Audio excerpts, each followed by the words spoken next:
After selling 16 million copies of the #1 New York Times best-selling book, The 1 Minute Manager, Ken Blanchard was asked to speak and teach his proven management systems to some of America's largest companies, including Nordstrom, American Express, Xerox, IBM, and other leading companies. And then Ken made a poor life choice. He decided to join me on the Thrive Time Show podcast. What I love about you is all your enthusiasm and excitement about learning and caring about people. We just need more folks like that. So Amen. Folks like that. So Amen. Folks like that. So Amen. Some shows don't need a celebrity narrator to introduce the show, but this show does. 2 men, 8 kids, co-created by 2 different women, 13 multi-million-dollar businesses. Ladies and gentlemen, welcome to the Thrive Time Show. Now, 3, 2, 1, here we go! Started from the bottom, now we here. Started from the bottom, and we'll show you how to get here. Started from the bottom, now we here. Started from the bottom, now we here. Started from the bottom, now we here. Started from the bottom. Yes, yes, yes, and yes. Thrive Nation, on today's show, we are having an incredible special guest by the name of Ken Blanchard. But before we get started today, Dr. Z, I have a question for you. Sure. Is it not true that you own one of the most successful optometry clinics in Oklahoma? Absolutely. Is it not true that I own a chain of men's grooming lounges? That's true. Is it not true that you own an auto auction? The largest in the state. Is it not true that I used to own a massive wedding entertainment company called DJConnection.com? That's the word of the street. Is it not true between the two of us, at last count, we have built 13 businesses that do consistently more than $1 million of gross revenue? That is correct. Okay, so would it not be true that the hardest thing for most business owners to learn is how to manage people? People ask us all the time. They pull you aside and they say, Z, I want to pick your brain. How do you manage people? How do you manage people? And people ask me, how do you manage people? Yeah. And both of us are always saying, well, you got Jack Welch's book, Winning, and you got Ken Blanchard's book called The 1 Minute Manager. Yes. I kept hearing this idea. So I cold called the CEO and president of Quick Trip, boop, boop, boop, boop, boop, over and over and over, trying to pick his brain. And this just in, he didn't want to meet with me. It was shocking. But eventually his assistant, Valerie Painter, Valerie says, why do you want to meet with Mr. Cadjo so much? And I said, because my company, DJ Connection, cannot scale unless I learn to manage. And I'm willing to pay whatever it costs to meet the guy for a half hour. So I go to meet with Mr. Cadjo at the Quick Trip facilities, a $1 billion company. And Mr. Cadjo says to me, I said, Mr. Cadjo, what is the #1 management book that you would recommend? And he said, well, my father, Mr. Chester Cadjo, told me that if I wanted to run this organization, I first had to read The 1 Minute Manager by Ken Blanchard. And I'm going, everyone's been telling me this. He just told me this. Perhaps I should read the book. Perhaps. I bought the book. It changed my life, my mind, and my approach to management. And now I am sincerely nervous to have on today's guest, Mr. Ken Blanchard, the author of The 1 Minute Manager. Sir, how are you? Well, I'm doing great. It's good to be with you guys. I love your enthusiasm. You guys are fabulous. Sir, your book, The 1 Minute Manager, really did blow my mind when I read it for the first time. But I'd like to ask you, as the author of the book, why do you feel that this book, The 1 Minute Manager, resonated with so many people throughout the years? Well, I tell you, I wrote it with Spencer Johnson, and I met Spencer at a cocktail party, and he wrote children's books. I don't know if you ever remember the value tales, the value of honesty, the story of Abe Lincoln, the value of determination, the story of Helen Keller. And my wife hand carried him over to me first, and she said, you two ought to write a children's book for managers. They won't read anything else. And the only thing I had written at that particular time was a textbook, And so Spencer was working on a 1-minute scolding with a psychiatrist on how to discipline kids. So I invited him to a seminar I was doing the next week, and he sat in the back and laughed and came running up and said, forget with parenting, let's do the 1 Minute Manager. And since he was a children's book writer and I'm a storyteller, we decided to write a parable because we both agreed our favorite books were Jonathan Livingston Seagull, The Littlest Prince, and Og Mandino is the greatest salesman of the all. And so I think why people really enjoy it is not only the concept's good, but it's a story format. And one of the beliefs I have is you don't want to overload people with information. They can only handle 3 or 4 things. And so there's 3 secrets to the 1 Minute Manager. And if people can remember those 3, we think that's the 20% that's going to give you the 80% that you want for managing people. And I think that's why it's been so popular. I own one of the companies I own is the Elephant in the Room Men's Grooming Lounge. And then I have the Make Your Life Epic Marketing Agency and Z, multiple companies. And so today, Z, I dealt with a situation where I had a member of our team who she is a sweet lady, a really sweet lady. And Ken, she's in a management position. That's what she does. And an employee on our team showed up late, and she overreacted in a way that was it was like the punishment was way beyond the act. The act. Yeah. And I pulled her aside. I said, hey, here's the deal. You overreacted towards something that I am fastidious about, being on time. But I feel like as a leader, I might have done a poor job if you feel like that's how you should have handled it. Can you please explain to me what happened? Long story short, I went through your 1 minute manager principles to try to correct the situation in just a minute, and she left feeling good. But I want to ask you, Mr. Ken Blanchard, if you had a manager on your team, someone who worked for you, and they overreacted about that kind of situation. They're just freaking out that somebody got to work late. By the way, this personal backstory has been on our team for over 3 years and is never late. They're late one time, and this person just blows up.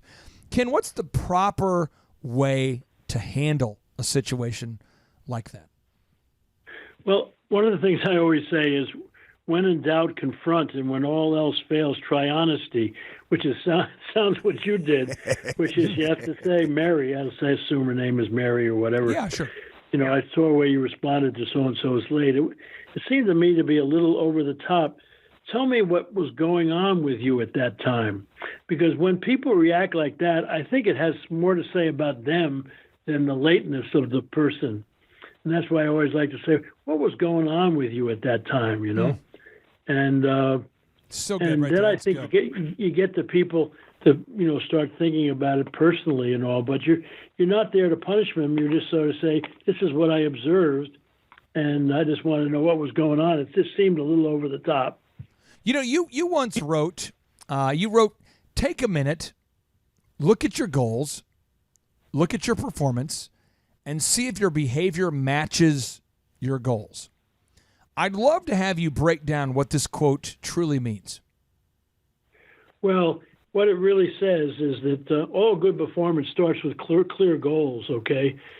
So you want to have goals, and if you have goals, you want to look at your performance, which is how is your performance stacking up to your goals? And if it's matching your goals, then probably, your behavior is consistent. If it isn't, then what's the problem?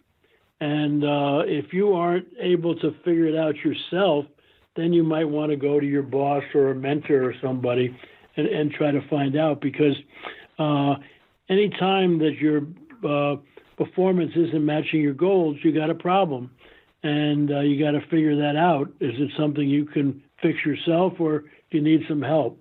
But all good performance starts with clear goals, and it gives you something to take a look at and determine how you're doing. Yeah, I love the concept. I love the book. I love the way that it helps managers. Because training of managers is one of the is a very important thing. And why? Right. Because we all want managers in our business. We all want to manage appropriately and properly. Let's go into the reprimand kind of part of it. The 1 minute reprimands. Oof. What's your take on how many times you reprimand someone before you dare say fire them? Is this a negative question? Is that a negative question? Is that bad?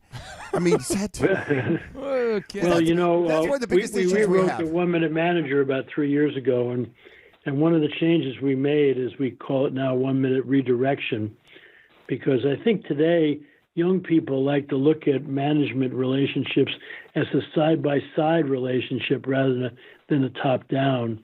But, what you really need to do is if somebody's, is making a mistake or their performance of, you need to stop them and say, Harry or Jane or what have you, here's what I'm noticing about your performance. It's not quite up to what we were expecting. What do you think's happening? Is there any way I can help? So you're not there to beat them up. You're sort of there to say, what's happening? Is there any way I can help? Because I want to get you back on track, and then have a good dialogue. And if you do that, and then a while back the same thing comes up again, you might go and say to the person, I'm noticing the same thing, and we talked about it last time, and here's what the conclusion of our meeting. What's going on, and to find out, but I think if somebody continues to make the same mistake like 3 times, my friend Gary Ridge for president of WD-40, he has a wonderful statement. He doesn't fire people; he shares them with the competition. And, or I like to say we make him a customer if status. this continues to happen, I'm going to have to share you with the competition. Now, Ken, I want to confess to Ken. And Ken, since you're like the management guru, I feel like you're like sort of like the pastor of management. Ken, is it okay if I confess to you and you can correct me? Do you want some confessional music? I want to just share this with Ken. I want to get Ken's take on this. My first career I was a DJ, a disc jockey, because the barrier of entry was pretty low. If you showed up on time and you brought the energy and the enthusiasm every night, you would get hired. And if you became a very good entertainer, I feel like before I quit, I was probably the best in America in weddings in terms of just the reviews I was getting and the kind of acclaim and the kind of awards. And I got to my company, DJ Connection, was very good. But the thing is, I would do 52 weekends a year. I would DJ every weekend. I would do a little over 100 events a year. And I was the head of a company we had like probably 10 employees at the time. So there's 10 employees. And as a company, we're doing about 500 weddings a year total. And if I ever got a bad review, and we didn't have online reviews, it would be somebody who would call me and complain, or they would tell their friend I wasn't very good or wasn't very responsive. It would wear me out, and I would wear, and I'm not kidding. I would tell Vanessa I have to go to sleep. So I would go into my closet on a Sunday at our house. We had a big house at 91st and Lynn Lane in Broken Arrow. People want to Google search it. Big 6,000, 7,000 square foot house. I would just say, I cannot handle it. And I would go into the closet and just sleep like a polar bear to kind of block it out, because I was so appalled and so emotionally hurt by the bad review, Ken. And then on Monday, when I would talk to my team of, 9 guys or 10 employees, I would sometimes take it out on them unintentionally, Z. I'd bring that negativity absolutely. Into the meeting, and as a leader, it would set the wrong emotional tone. So what advice would you have for someone like myself at that time, or the managers out there that sometimes will bring their personal issues, their personal struggles, and they wear that and they bring that into their interactions with their employees and their team members? Well, that's why earlier I said in the example with the person overreacted, the person late, I sort of said, what's going on with you, Because I think very often when we're out of control, it really is more about us than all. But one of the things that's really interesting is that, you might do a seminar and you'll get tremendous feedback, and there'll be 3 negative. What do most people do? They focus on the negative. Right. And all. But what Rick Tate, who's an old colleague of mine, said, feedback is the breakfast of champions, And so if somebody has some negative comments, the big question is there anything I can learn about this, or is it maybe something about them, But,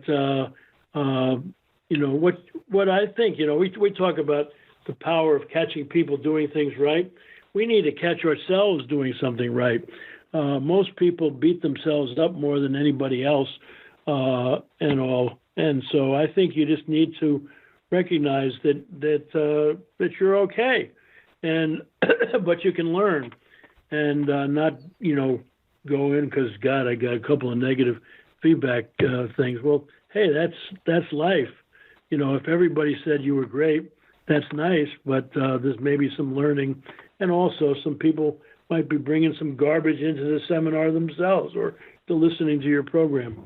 Ken, your book, The 1 Minute Manager, has sold many copies. Many copies. How many copies do you estimate approximately that your book, The 1 Minute Manager, has sold throughout the years? I think they said it's around 15 or 16 million or something like that. Okay. So which leads me into my next quote. Your quote was, people who feel good about themselves produce good results. Do you feel good about yourself, Ken? I mean, do you feel good knowing that you've sold 15 million copies? When did you go, I'm not a terrible author? When did it occur to you that people actually liked your book? At what point was it like 500,000? Was it 7 copies? At what point were you going? Because I know what it feels like to write a book and going, is anybody gonna like this book? Did you ever? I mean, when did you start to feel good about yourself as an author? Well, it was amazing. Spencer and I met in the first week in November in 1980, and we had a draft ready of the 1 Minute Manager by the time we were going to the Rose Bowl at the end of December.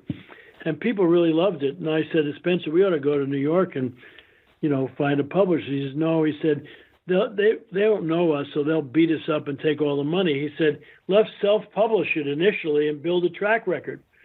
So we actually self-published the 1 Minute Manager, and a friend of mine was the executive director of the National Restaurant Association, so he let us keynote there, and we sold 1,500 copies at the back of the room at the end of the session. I mean, people were diving in and saying, I want to order 100, send them here, so we sold 20,000 copies with no advertising. So when we went to New York, we had endorsements from corporation presidents and all this kind of thing. And so they thought we were pretty good, and it was funny. We would go into publishers and someone would say, you're charging $15.95 for a little book. That's just too expensive, So Spencer would always get up and go to the door, and they would say, where are you going? He said, if 2 unknown guys can sell, 20,000 at that price and you can't, this must be a little league outfit, And so, but the point is, when it finally came out nationally, we were on the Today Show in Labor Day 1982, and it went on the bestseller list the next week and never left for a couple of years, And so we got pretty good feedback even before publishing it nationally that people really liked it, And so we thought, wow, people must like this style. So, Spencer followed up with Who Moved My Cheese? It only sold 25 million. Right. I remember that book was required to read at a company I worked at called Faith Highway back in the day. See, I want to get your take on this. Can you share with Ken your kind of connection to the Today Show? Oh, I have my sister lives in Manhattan, and she's one of the producers of the Today Show. So there we go. Cool. Yeah, wow. She wasn't there in 1982. No, not 1982. Now we have Wes Carter joining us, one of our incredible show sponsors. Wes, are you mic'd up over there? I believe so. Now, Ken, Wes, his company Winters and King, they represent some of the top literary minds in America throughout the history of Winters and King. Correct me if I'm wrong. You guys have represented Joel Osteen. Mm-hmm. You guys have represented T.D. Jakes. Yes. Joyce Myers. Mm-hmm. And now the pastor of the largest Protestant church in America, Craig Rochelle. Yeah. What management questions? Craig's a good friend of mine. He's quite a guy. Really? You know Craig Rochelle? Yes, I spoke down to his people and all. I have a Lead Like Jesus ministry that is all over the world, and Greg has helped us with that, and he's quite a guy. Wow. Okay, cool. so I want to ask you this here, Wes. You are a top attorney. We're talking to one of the best-selling authors in America here. What management questions would you have on behalf of the Thrive Nation, or on behalf of yourself, about management would you have for Mr. Ken Blanchard? I think one of the questions I would have, coming in, I heard you talk about people who feel good about themselves produce good results.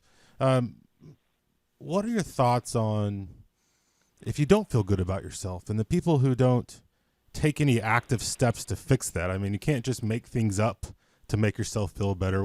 What's your advice to someone who's down in the doldrums, they want to do the right thing, but they just haven't quite taken any actions to get there?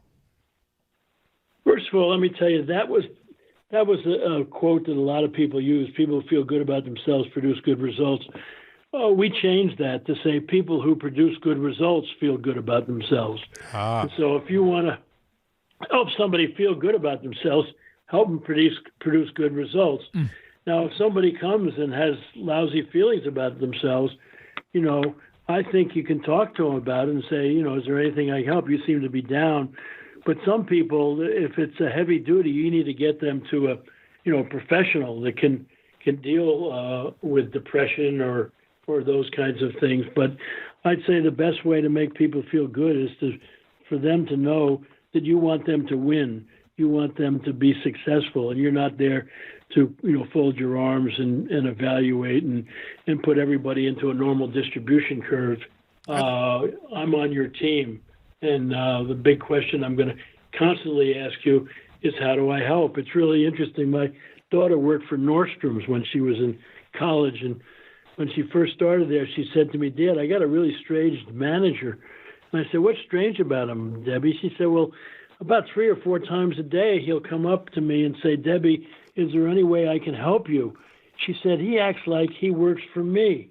Well, I says he does. That's why Nordstrom's is such a great store, And Yeah, I think that's great advice. I mean, everybody has out there, our listeners, those negative personalities on the team that are always pessimistic about everything instead of looking at the upside.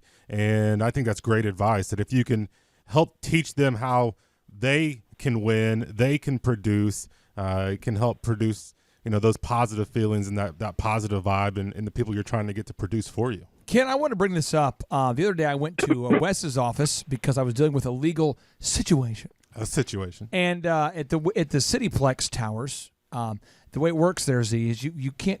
What floor are you guys on at the Cityplex Towers? We're on the 59th floor. I can't go up to your floor. By the way, you have the entire floor. Yes. I can't go up to your floor unless you come down to greet me. Yes. So Wes is kind of a big deal here, Ken. Well, not. So I go to the front desk. I talk to security. Wes comes down and greets me. I go up there and get a chance to ask Wes some questions and knock out some stuff. But the energy, the lady who greeted me was very positive. Yes. Very positive. See, you pick up on weird energy and positive energy. Yes. And I really do know Winners and King. You guys do this. I know Dr. Z, you do this. But Ken, I want to ask you about this concept you've written about in your book. You write, help people reach their potential. Catch them doing something right. I know Winters and King, you're big into praising your people. Z, I know you're big into praising your people. Ken, make it practical for us. And then Z, I would like for you to one-up Ken Blanchard. Oh, I can't do it. That's impossible. Mr. Ken Blanchard, how do you help people reach their potential by catching them doing something right? Give us some examples of how we can do that. Well, I think one of the key things that managers need to do is get out of their office, And, as I said earlier, all good performance starts with clear goals. So you want to make sure that people have clear goals and they're observable and measurable. And then once that is, you need to be constantly watching people's performance and see if you can cheer them on, and catch them doing something right. So often, as I go around the world, I'll ask people, how do you know whether you're doing a good job? The number one response I get is, nobody's yelled at me lately. No news is good news. And so that's just not the way you want. You want to spend a lot of time wandering around and see if you can accent the positive and all. I remember I was with Don Soderquist, who used to be vice chairman of Walmart, and he picked me up. We were going to speak together, and he said, "Mind if we stop at this store? I haven't been there in a long time." And he walked in and put his badge on, and everybody knew he's vice chairman. And the manager came, and he said to him, "Why don't you take me around an appraising tour and just show me all the things that are going well around here and the people that are making this happen? I'd love to find that out." And the manager looked at, whoa, and they went around and all. And what's so interesting is at the end of that thing, he said to him, God, this is great. Things are going well. Is there any issues or problems you have that you think we in corporate could help you on? And the guy was very honest on some things. What so often happens is when managers show up, everybody wants to hide any problems, you know. And but if they know that you're there to catch them doing something right and you're on their side, they'll also share with you issues that they need to work on and all. I just thought that was just a wonderful example of a great way to enter an organization. Z, you do this. I see you do this. My wife used to work with you or work for you, and she's seen you do this. She's talked about this. Can you talk about how you're at your optometry clinic? I like to use the auto auction, actually. Or at your auto auction. How do you... Z66 auto auction. Z66 auto auction. How do you catch people doing something right? Well, it's a beautiful... Ken, you say it so well. You first have the goal. So I have a meeting with my sales team. Yep. The guys out there hustling. And I say, who are your top 10? Who's your number one draft pick? Who's the guy you're going after this week? What dealership, what auto place are you targeting? And then they tell me it could be XYZ, right? Right. XYZ Motors. XYZ where you get Motors. the best trucks. This just did. Just did. And so then what I do is I follow up, and I see XYZ at the sale now, right? Right. Selling cars, and I beeline it to that sales guy. And you get out your air horn and you say... Well done! I give him a big man hug. Do you typically carry an air horn or no? I don't typically carry one. Okay, just but, curious. I mean, it was kind of weird. Ken wanted to know. I wanted to know. Wes wanted I don't to know. know. I don't know. We want to know. I'll start carrying one, okay? Okay, All right. fine. I missed that move. It's not in Ken's move. book, but it's we in the believe updated it could book. be. Everything's in the updated book. We could believe it could be a tip that Ken I will sold give 15, later. 16 million of this. Now, guess what? I'm going to Bring an air horn to praise your people. 15 or 16 million because I did. I like that move. I like the move. But anyway, it's beautiful. And whenever you go in and praise them, it just with the fun part about it. And Ken, you know this, and Clay, you know this, and Wes, you know this, and everybody that owns a business knows this. You just see them, man. They just swell up. I mean, they go about a few inches taller. I mean, they gleam in their eye, and there's just something very powerful Ken, about that. Somebody out there saying though, but Ken, I'm paying them, right? And that should be job. Reward enough. Ken, break it down. Yeah. Somebody out there saying that. You know they're saying that. I pay them. That's reward enough. That's their job. Yeah, well, that's just crazy. The great organizations I've worked with that do well all think that their number one customer is their people.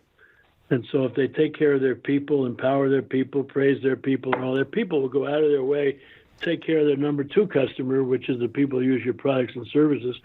And then they'll become raving fans of your organization, become part of your sales force. And that'll take care of the owners and the bottom line. But the people who are problems as a manager, they're always thinking about the bottom line, or, I pay them to do this, or I do, and they're not realizing they're dealing with human beings. And without your people, you're going to be nothing. Ken, you have written that the best minute I spend is the one I invest in people. I'd love for you to share with us what you mean by this. Enlighten us. The best minute I spend is the one I invest in people. Well, it really gets at what I was just saying, that the best managers realize that the best minute they can spend is with their people, because it's their people that are going to accomplish the goals. It's their people that are going to do things. I mean, if you think that it's going to be you and your brains are going to do anything, you're crazy. I mean, you can always tell these. I'm doing a lot of work on servant leadership now, and you see these self-serving leaders who somehow think all the brains are in their office. And as a customer, you go to you have a problem, you go to a frontline employee, and rather than getting somebody that will solve it for you, they go quack quack. It's our policy, quack, quack, I just work here, quack, quack, do you want to talk to my supervisor, quack, and you're talking to a duck pond, because nobody wants to make a decision because they can get in trouble. Where if you have a manager who turns the pyramid upside down when it comes to managing their people, you're going to be talking to eagles, just like at Nordstrom's, the person says, I'll take care of it. I had a friend a while back went to get some perfume for his wife at Nordstrom's, and the woman said, I'm sorry we don't sell that form of perfume here, but I know where I can get it in the mall. How long are you going to be in the store? He said, about a half hour. She said, fine, I'll go get your perfume and bring it back and gift wrapped it. And all blew his mind when he went back to it. When he's leaving the store, the woman who left the store went and bought the perfume, gift wrapped it, charged him the same price that she had paid in the other store. And then the Nordstrom's didn't make any money. But what did they make? They made a customer, plus that employee felt, I'm pretty important. I can use my brains. Isn't it great to be able to bring your brains to work? You know, Ken, I want Wes Carter to be able to one-up me on this question. So, Wes, you probably have a better question than I have. But I'll ask you question number one, and then Wes can ask you question number two, kind of piling on to this question. Yeah. But you've written here, Ken, you wrote, if you can't tell me what you'd like to be happening, you don't have a problem yet. You're just complaining. A problem only exists if there's a difference between what is actually happening and what you desire to be happening. Ken, you're the great encourager. Talk to me about how we draw the line as a manager here. How do we know if someone's just complaining versus if somebody's actually, looking for some improvement? Or how do you handle it when an employee just complains? Well, I think if they're complaining, is to tell me, you could just use that as a framework. Say, well, tell me before we listen to the complaint, what do you want to be happening? And they said, what do you mean? I said, what would be good behavior here, good performance here? Well, blah, blah, blah, blah. Now, well, tell me what's happening now. I assume that's what you're complaining about. Well, this is okay, it's the gap between what's actually happening and you want to happen where the problem exists. And you say, okay, now how are we going to close the gap? Because complaining is not going to do it. Let's get into problem solving. And I think you get them off of it when you sort of say, well, what would you like to be happening, Complaining this isn't the complaining department. This is a problem solving department. Ken, you have so many knowledge bombs per capita. Wes, you manage a team of people. Yeah. I'm sure you've never had a member of your team complain in a vague, esoteric way where they're not actually wanting to improve anything. They're just wanting to complain. What question do you have for Mr. Ken Blanchard on how to deal with complaints? I got a selfish question here, Ken. Not so much about the employees, but the middle management. In my office, it's associate attorneys or, it's your middle manager. They're complaining about the staff underneath them. And as a manager, you have, and Clay and Z are great at this, setting goals, expectations, so your employees know what they have to live up to, what you expect, the accountability. How do you drill that in, teach that to your middle managers that when they come to you and complain, oh, so-and-so is not very productive or they're not doing it right, but then you drill down and you find out you haven't explained to them well how to do it in the first place, what your expectations are. There's no accountability. Do you have any advice for our listeners how you build that in, teach that to your middle management? Good. That's when we give them a copy of the 1 Minute Manager. Great answer. But I think that's why that thing was so popular, because when you really think about it, here you're managing people and somebody complaining, you say, well, are the goals clear? Well, okay, well, if that's a problem, we better deal with that first, And they say, oh, yeah, the goals are clear, but, tell me, what are you spending most of your time? Are you catching people doing things right or doing things wrong? Well, if somebody makes a mistake, how do you deal with it? Do you lose your temper or do you see how you could help them? And I think you answer all those questions around that. It really, really helps. And you have to stay calm as a manager because you got to have a lot of interesting people around, right? And you want to constantly say, okay, how can I help you be better so you can help your people be better? And so complaining isn't the deal, and your people aren't all bad because who hired them? That's a great point. Sounds like what I need to do is just go buy a bunch of copies of the 1 Minute Manager and have a group readings at lunch. Now, Ken, I want to ask you this: how many copies of the 1 Minute Manager have you sold throughout the years? Do you think? Well, we got a new one. The new 1 minute manager came out recently, and that's really doing really well. But I think it's 15, 16 million copies overall. I think. Million. Let's just say it was 15 million. Let's be conservative. Well, I'll tell you an interesting thing. I had a young guy come up to me in the seminar I was doing. He said, "Ken, you'll get a kick out of this. My grandfather gave my father the 1 minute manager when he started his first job as a manager. And my father gave me the 1 minute manager when I started my first job." So here's a couple of generations, because, it was 1982 and it's a few years. It's really amazing that a book that came out, 30, 6. No, it's everyone needs to buy the book. Everyone needs to get a copy of the book. And the book, Ken, just so the listeners out there who are not familiar with the book, people who live under a rock, they're not familiar with the book. This is the book that was recommended to me personally by Mr. Chet Cadjo, the CEO and chairman of Quick Trip, a billion-dollar company. What other companies have hired you to speak throughout the years? Just kind of, just give us some name drops here. Not that you're a name dropper, but I want you to name drop. What are some companies that have hired you to speak on management over the years? I already named some of them. Wegmans in the grocery business, Disney, Southwest, Nordstrom's. Just a lot of. We've done a lot of work with American Express. They always the companies that are doing pretty well are the best customers because they want to get even better. The people that aren't doing well, they want to be hided under a rock. Wait.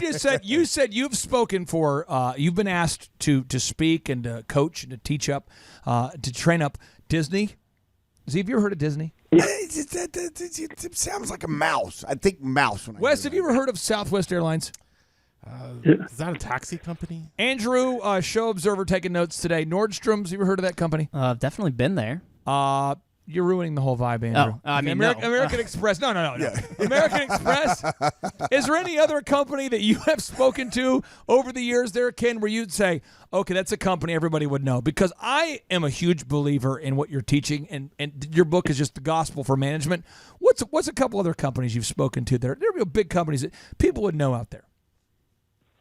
Oh, gee, let me think. I don't want to put you on the spot. Xerox. Have you ever heard of Xerox? IBM. These are all different times in my Ken, career. You're like the Yoda of business management, but yet you look like Luke Skywalker. Yeah.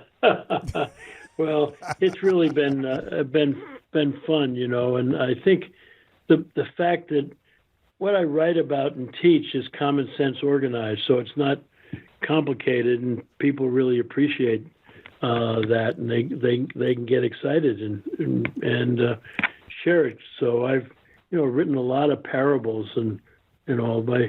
My editor just said I just finished my 70th book. Can you imagine? 70th? Wow. Yeah, 70th. And so publishers say, well, you ought to write only one book every 3 or 4 years so we can publicize it. And I said, I'm not writing for you. I'm writing because it's fun. Ken, okay, here we go. You are a best-selling author and an author that pumps out content like people would not believe. But one of the powerful quotes that you've written over the years, which it's resonated with me, and I want to get your take on it. Then I want to have Dr. Z kind of pile on with a question for you about this. Is feedback is the breakfast of champions. Again, feedback is the breakfast of champions. Ken, why is this such a powerful concept for all of our listeners to understand? As I mentioned, I got that from a colleague, Rick Tate, but it's, you just look at it. Imagine somebody trying out for the Olympics in high jumping, and nobody will tell them how high they jumped, You did feedback pretty is the good. breakfast of champions. Imagine if you went bowling and they got, a curtain in front of the pins and you can hear a crack, but you don't know how many you knocked down, how long are you going to want to bowl, and so I think it's what really keeps people going, because they get a sense of how well they're doing and can they get better and all that kind of thing. So I think it just, it's such a powerful, simple concept that people just love feedback. and if it's negative feedback and if you're not punishing them, it's a redirection. You're saying, okay, how can we get it back in shape? And when they start to get it back in shape, then you can catch them doing something right again, And so feedback is just really important, I think it's really is. It's sometimes when you're learning things, you don't want a lot of feedback. Like I had a golf university, and so a lot of times with beginners, we would have them hit into a net, and they said, "Why do you have us hit into your net? Because you're learning." And if we had you out there in the tee and you kept on dribbling things and all that kind of thing, you'd start to feel lousy, So we want to make sure we got the skills before we get you out there for feedback. So, people need training first before you throw them out on the job and give them feedback. Ken, there's a new sheriff in town. It's called the Internet Troll. Oh, the Internet Troll. The Internet Troll. The Troll. The Troll. Who? And I completely agree with what you're saying. And I guess my question really kind of spills around this idea that someone now can get online and say whatever they want to say, whether they could have their own nefarious reasons for doing it. You may or may not figure that out. You may not even care at some point. But this idea that people come on and they rate you, they talk about you. Do you say rape? No, it feels like that sometimes. Oh, sorry. I was just saying how I feel. A T, not a P. I was just saying how I feel as a business owner. Not Peter. I'm Tom. sorry. Rate. Back to you. Rate. Yes, I'm Rate. sorry. I need to pronounce it a little Sorry better. about Sorry about that. Yeah, I'm sorry. Just saying how I feel. Yeah, Projecting on you. So anyway, they get on and they can say whatever they want to say and give whatever star rating they want to give anonymously. I mean, this is sweettiger@yahoo.com, right? Or whatever. Ambiguously. Yes. And I know feedback's very important, but where do you draw the line? I mean, because this new day and age of this anonymous kind, I can get on, it could be a competitor, it could be an employee. A homeless person. It could be an employee you fired. It the could be spouse of an employee who loves work. Recently, Ken, I had an employee who loved working for us, and their spouse wrote a bad review. True story. Yeah. So, Ken, where do you draw the line? Because I know some criticism and some First of all, if people don't identify who they are, I don't pay any attention to their feedback. That's a good word. There you go. Oh, so we should write that down. Because they don't want any dialogue, and but if people are giving you feedback because they want to help you, that's really good. If they're just trying to get at you, again, that has more to say about them than it has to say about you. Come on now. So, that's a good word. And some people need to hear that because there's so many guys out there that get that bad review. They get that, and they just from this anonymous, person, and they don't want the dialogue, and they're not there to be helpful. They're there just to be mean for whatever reason that's on them. You're right.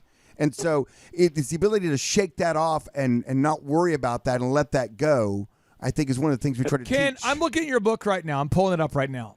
Now, this is what I'm going to... Ken, have you been on Amazon lately, Ken? Excuse me? Have you been on to Amazon.com lately to look at your book reviews? Have you done this recently? No, I haven't, but, I'm going to pull it up. They're out there. I'm going to pull it up real quick here. And this is the kind of candor we get on this show that we don't get anywhere else here. The book right now has a rating that's just a little bit under 5. Ken, you have 487 reviews. That's good. Now, every single person that I know who's worth $1 million has told me the 1 Minute Manager is hot. It is great. It is good. It is helpful. You should buy the book.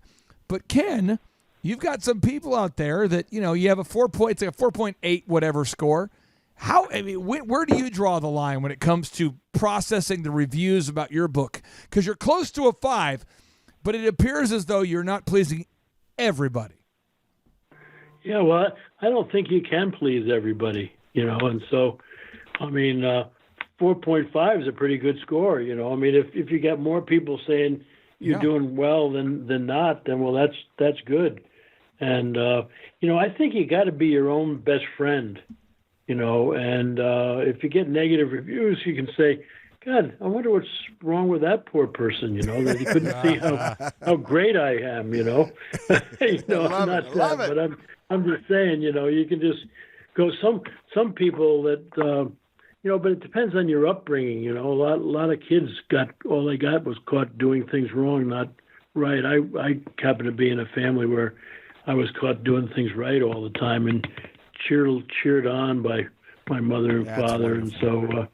And so I like that, and I'm absolutely open to learn if somebody has some good feedback for me, and I have learned. I tell you, one of the things the reason I think our books are good is Spencer and I started a process together. Is that when we write a book and we feel good about it, we first give a draft to people close to us. We have a form that says, "What did you like best about it? What do you think could be changed to make the best book?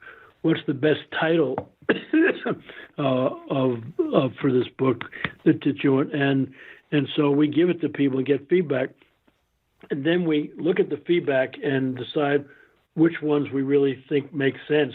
We use the ha-ha factor, ha-ha, we should have thought of that, and then we rewrite that, and then we give it to a bigger circle of people, and we get feedback, and then we give it to bigger. About the third or fourth time, we spend the summer in upstate New York on Skinny Atlas Lake, and we belong to a little country club there, which is really fun because it's got GE executives and farmers and all. And so what I'll do is I'll put a notice in the newsletter. I got a new book coming out. If you'd like to pick up a copy at the manager's office, a draft copy, and read it and fill out the feedback form, and come so-and-so night, I'll buy you dinner to get your feedback. Yeah. And I usually get 50 or 60 people to come to dinner.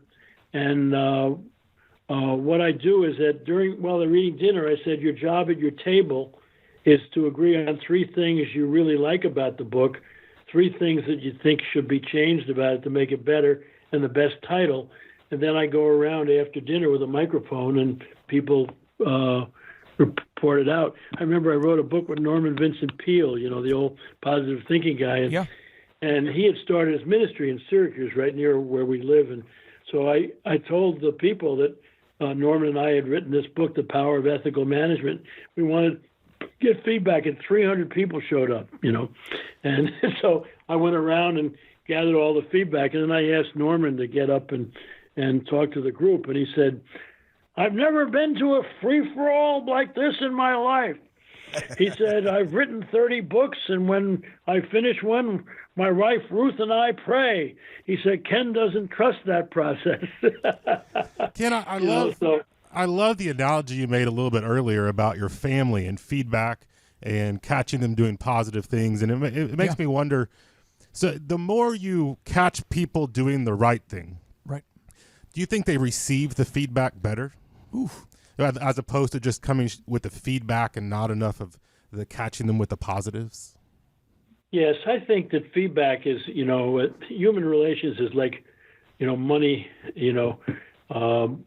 water in a bank or something like that, that anytime you give negative feedback, I don't care how good a relationship, you're taking something from your account. But if you got nothing in the bank, then you better have a mask and a gun, And so I always say that, you need to catch people at least 4 times as many positive things as negative things, Oh, so you have wow. something in the bank. Ken, real quick. Yeah. That is huge. You said that you better give people how many times more positive feedback than negative? What was the number you just said? At least 4 to 1, yeah. 4 to 1. And I agree with that. Z, you manage hundreds of employees. Do you agree with that? I didn't really thought about it breaking it down that much, but it seems like that. Yeah, the more you, I agree with that. The white hat, the more you can encourage, the more, because you'd rather, are you leading by a carrot or a stick? I just think that's a big idea, Ken. I mean, you're talking about you want to praise people, catch them doing the right thing. Where are people getting that wrong, Ken? That is powerful. Yeah. Well, I tell you that if you do that, then you got money to draw out of your account, And like my wife and I have done a lot of stuff with marriage, in the last number of years, because it's really sad about it. But what happens in marriage is when you're courting, everything is right. You're just catching each other. And then all of a sudden you get married, you move in with them, you say, "What the hell is that? You got to be kidding me!" Are you kidding? So what me? happens is you start accenting the negative, and people tell me, how can you turn the marriage around? I said, start accenting the positive more than the negative. I mean, what did you fall in love with? How can you reinforce that things? But the reason people don't want to go home is, why do you want to go home and get grief all the time? And so you love to come home when you get caught doing things right, and somebody's happy to see you and all that. And that's the same way in organizations. I mean, we have a hiring philosophy here that if you hire somebody and they come through the front door the first day on the job, and when you see them, you don't feel a chemical difference in your body because you're excited to see them, why did you hire them? There's enough jerks in the world. We don't need them working here. Ken, you have a notable quotable that I know my partner in crime, Dr. Robert Zellner, would 100% agree with. I'm going to read it to you. I'd like for you to break it down. I know you're familiar with it, but I want Z to be able to pile on with some questions about this, because nobody lives and believes this quote more than you and Dr. Zellner. You wrote, "There's a difference between interest and commitment. When you're interested in something, you do it only when it's convenient. When you're committed to something, you accept no excuses, only results." Ken, what do you mean by this? Well, it's really is a lot to say about your performance and all that. A lot of people, they say, "Oh God, I'm so frustrated with my golf game." I said, "Well, do you ever practice?" Well, blah, blah, blah, blah. I mean, so, if you're interested in golf, that's fine, but, go out and play NATO golf, which is not attached to outcome, But if you're committed and you really want to get better, then what are you doing about it? You need to practice and all. Commitment is really an important thing that you want from your people and all. You want them to be committed to be high performers. If they're only interested, then they're probably in the wrong job. And so it's really interesting to take a look at that as you analyze, your own thing. What are you really committed to do? And what are you just interested in doing? And spend your time on the things you're really committed to do, because that's where you perform the best. Yeah, Ken, it seems like that this is a more and more just people are just interested. It's hard to find anymore people that are committed, especially when you get down to employees. And how do you feel like as a manager you can help those employees be more committed? I mean, they're punching a time clock. They've got a job. It's just a job to them. I mean, Forbes and everybody says, there's 70% of the people don't like their jobs. This is good. They don't want to be there. They're just the only interest is their paycheck going to be there in 2 weeks and it's not going to bounce, right? And can they get through the day? I mean, you walk into business. What are we having for lunch? What are we having for lunch? What time is it? Because I get out of here at 5. So I mean, what time is it? So how do you teach management skills to try to get people a little more committed versus interested in what they're doing for you? Well, I think the biggest thing is to look at your people as your business partner, and to recognize that none of us, one of our favorite sayings is, none of us is as smart as all of us. And so if we have a problem, we go to our people. For example, in 2008, when we had the economic downturn and all, it looked like we were going to be down about 20 to 25% of our projected sales. And so what we do once a quarter, we meet with all of our people in our company and we share the books with them. Here's how we're performing. Here's what we do. So we were going to celebrate our 30th anniversary. And we brought this, it was a 2-day thing at the Hotel Del Coronado. It's a wonderful place. But the first day we brought an outside consultant and we divided all of our people. We had about over 300 into groups of, 6 to 8 people at a table. And half of the groups we said, okay, here's the data. It looks like, we're going to be down this much. And a lot of people say, well, okay, let's downsize, let's get rid of a whole bunch of people. What we'd rather do is find out from you, what suggestions do you have, one half of the room, on how we can cut costs, and the other side of the room, what's ways that we can increase revenue. And it was just amazing the stuff that came out of the people, including, why don't we all take salary cuts, the higher salary people take more of a cut. Why don't we stop paying, our retirement thing for a while? Why don't we do this and that and all? And it was really interesting. At the end of the year, we didn't make any profit, but we didn't lose any money because everybody pitched in, and took some of the hit and all, rather than saying, let's downsize everybody. And we said, if we can get turned around and get this thing off, we'll take everybody to Hawaii. And when we finally turned it around completely in 2 years, we took, 300 people to Hawaii. What island did you go to? That's awesome. What island did you guys go to? We went to Maui. Nice. But the big thing is your people know where, and people are committed to work for an organization when they think that they're important.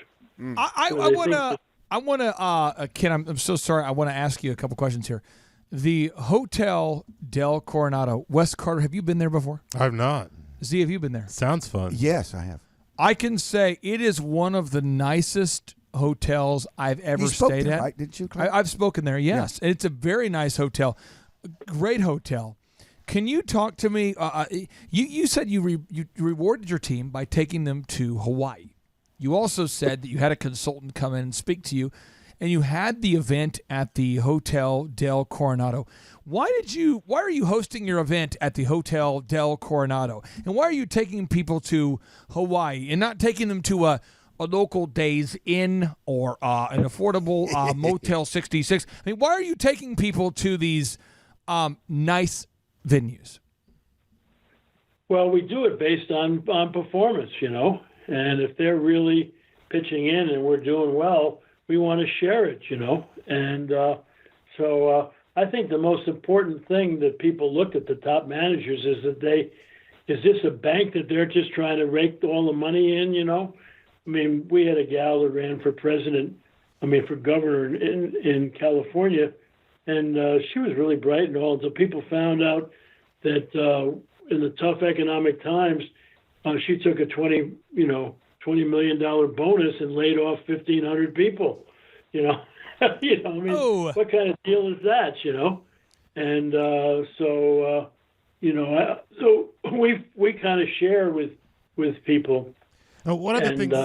Sorry, I didn't mean to speak over you there. One of the things I've noticed over the years is that as we reward employees, sometimes, we're trying to do what you're talking about. We share in the good times. We try to, financially incentivize us when everybody's performing well. Right. Sometimes employees start to take these things for granted and see that as a new baseline. New baseline. Do you have any ideas?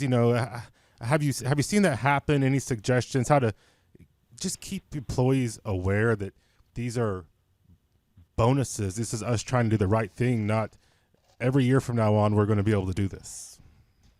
Well, I think that's why you want to keep your people informed. That's why, we open the books, once a quarter with our people, so they know, how well we're doing and what we need to do and all that kind of thing. So when we all of a sudden look at it and they compare the figures between that year and the year before or what have you, and we say, wow, we hit a home run, so let's celebrate, But if we're having a tough time, then we say, okay, how can we all dig in and help, and get to the other side so we can get back to celebrating. So you want to make sure that everybody knows that sure, we love you all and we want this to be a great place, but it's not a country club. We're trying to run a business too.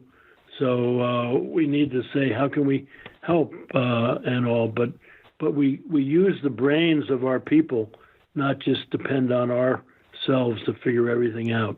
Ken, you have once written, you wrote here, we can't always control what happens in our lives. Things will go well. Things will go poorly. but we can control our response to those events.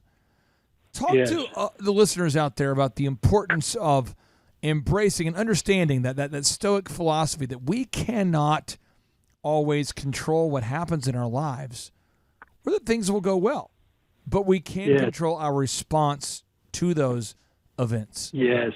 Well, it's interesting. We've been doing a fair amount of work with First Tee, and they work with urban kids using golf to teach about character and life and all.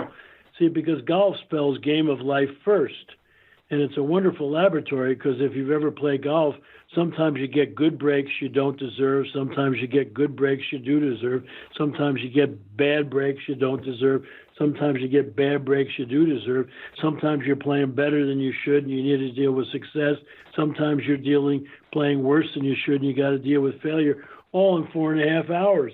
And I think that's the way life is. Is that you got to really roll with the punches and realize, okay, this isn't going quite as well, and what can I learn from it? What can we do to turn it around, and all. And so, but if you get beaten down and down on things, then you're not going to be, very happy in your life. You got to rally. You got to learn how to deal with adversity, and make sure you embrace adversity as an opportunity to see what we can do to turn it around. Ken, you wrote in one of your books, the best way to teach people is by telling a story.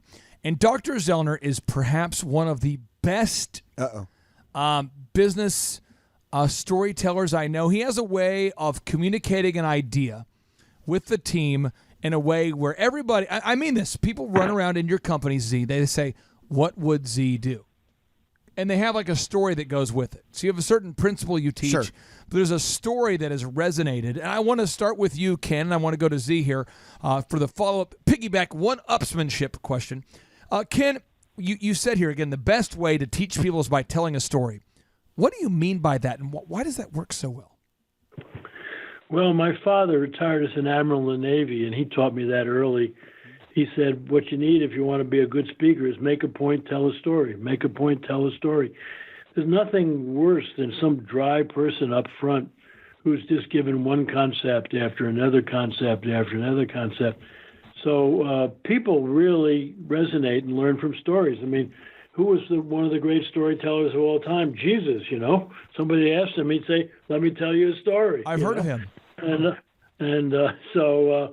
But I think people really identify with stories. I think that's why, with the 1 Minute Manager and some of these other books, it's a story about a young man searching for an effective manager, because he wanted to work for one and wanted to be one, And people said, whoa, I like to get into that, And so how do you create a story? Because that's where people learn the best, I think, is through stories, I mean, we were down at the World War II Museum in New Orleans this last week. We were doing a collaborative relationship with them, but they had a whole exhibit on Bob Hope, And, he was such an amazing guy with the military, going behind lines during the war and doing everything.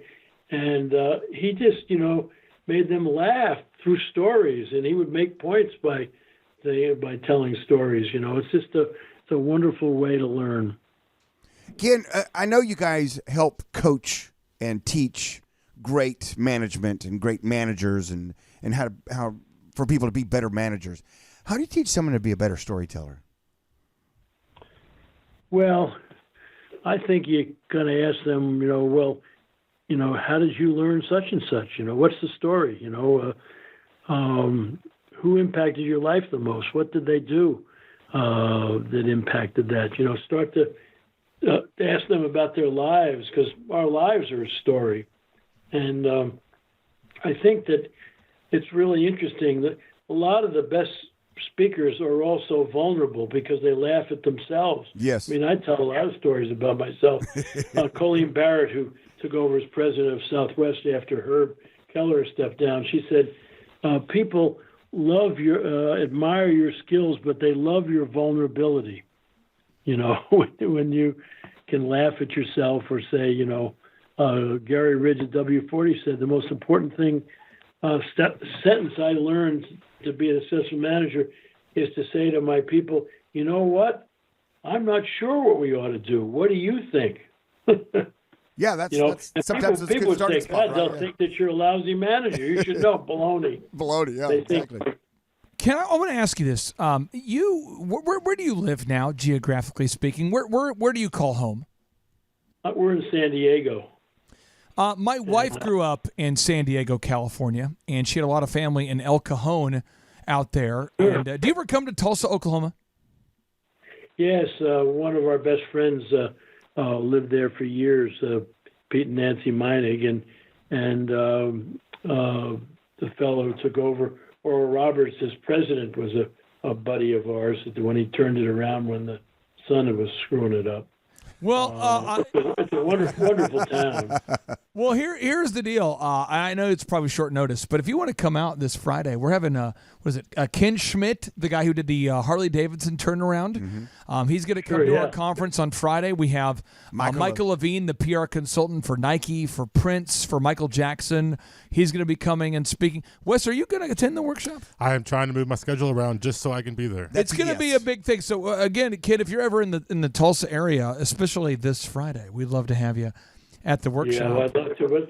But we're teaching our course at the University of San Diego this weekend. I respect that kind of rejection. But this is what I want to ask you here: is people come up to me at the conference all the time and they say, "Clay, I heard at a conference that you said, or on a radio show, or I heard a friend of mine told me you took your ACT 3 times and algebra 3 times.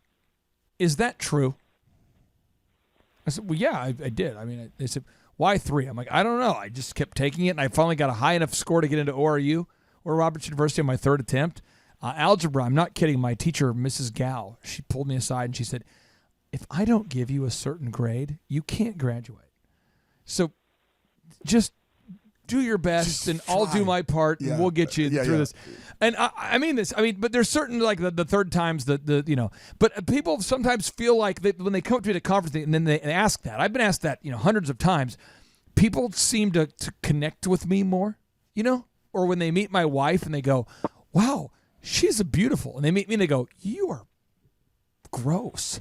I think some people relate more when they realize that when Z and I are being self-deprecating, we're not just making this up. When they realize that you guys are deeply flawed humans who happen to be good at one thing. We're not perfect. We're good at this and that, but we're not good at everything. We all fall short of the glory of God. Why does self-deprecation work so well in your mind?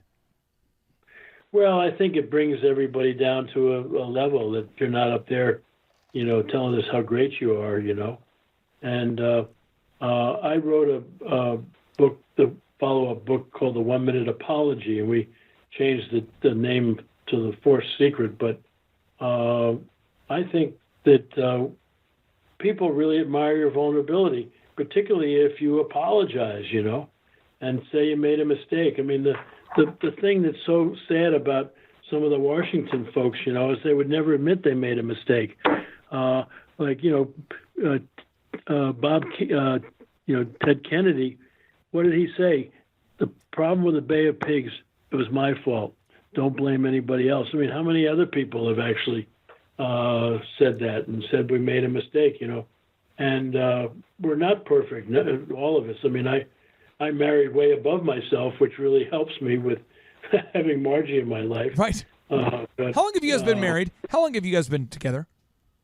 56 years, so we're just getting used to each other. Congratulations, by the way, sir. Congratulations there. And by the way, I know she's trying to make out with you during the show, so I know we've got a limited time here. But here's my question for you. You wrote here, you said effective managers manage themselves and the people they work with so that both the organization and the people profit from their presence. What do you mean by that? Well, it's really interesting. We think that effective leadership is a transformational journey, and it starts with yourself. All the managers I have felt and leaders who have a problem are scared little kids inside. You know, Thomas Harris years ago wrote a book called I'm Okay, You're Okay. He said the worst life position is I'm okay, you're not. And all the research showed that they were really covering up not okay feelings about themselves. And so, like in our graduate program, we start with the self and help people, you know, develop their own mission statement, look at their personality, look at their strengths and their weaknesses.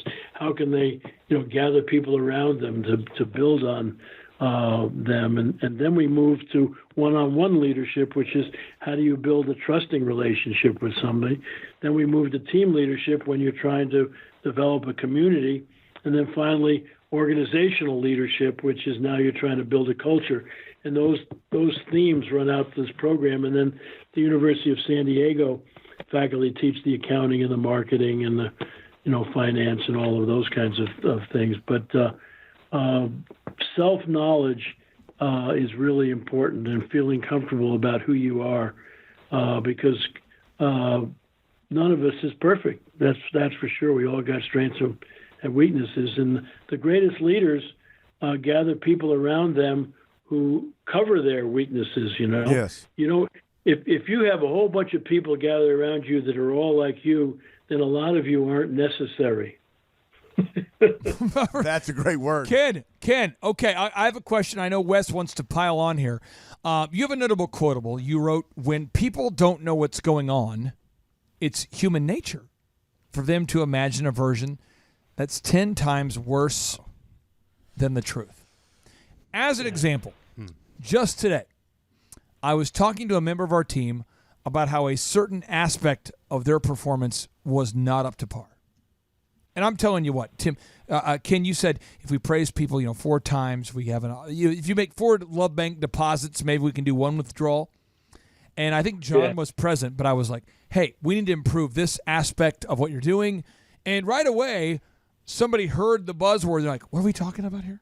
Are we talking? Because they heard something related to what they're doing, and they were all of a sudden concerned, like, oh my gosh, is my department doing a bad job? Are we doing a bad job? Is the band doing a bad job? Oh, no. And I had to over-communicate.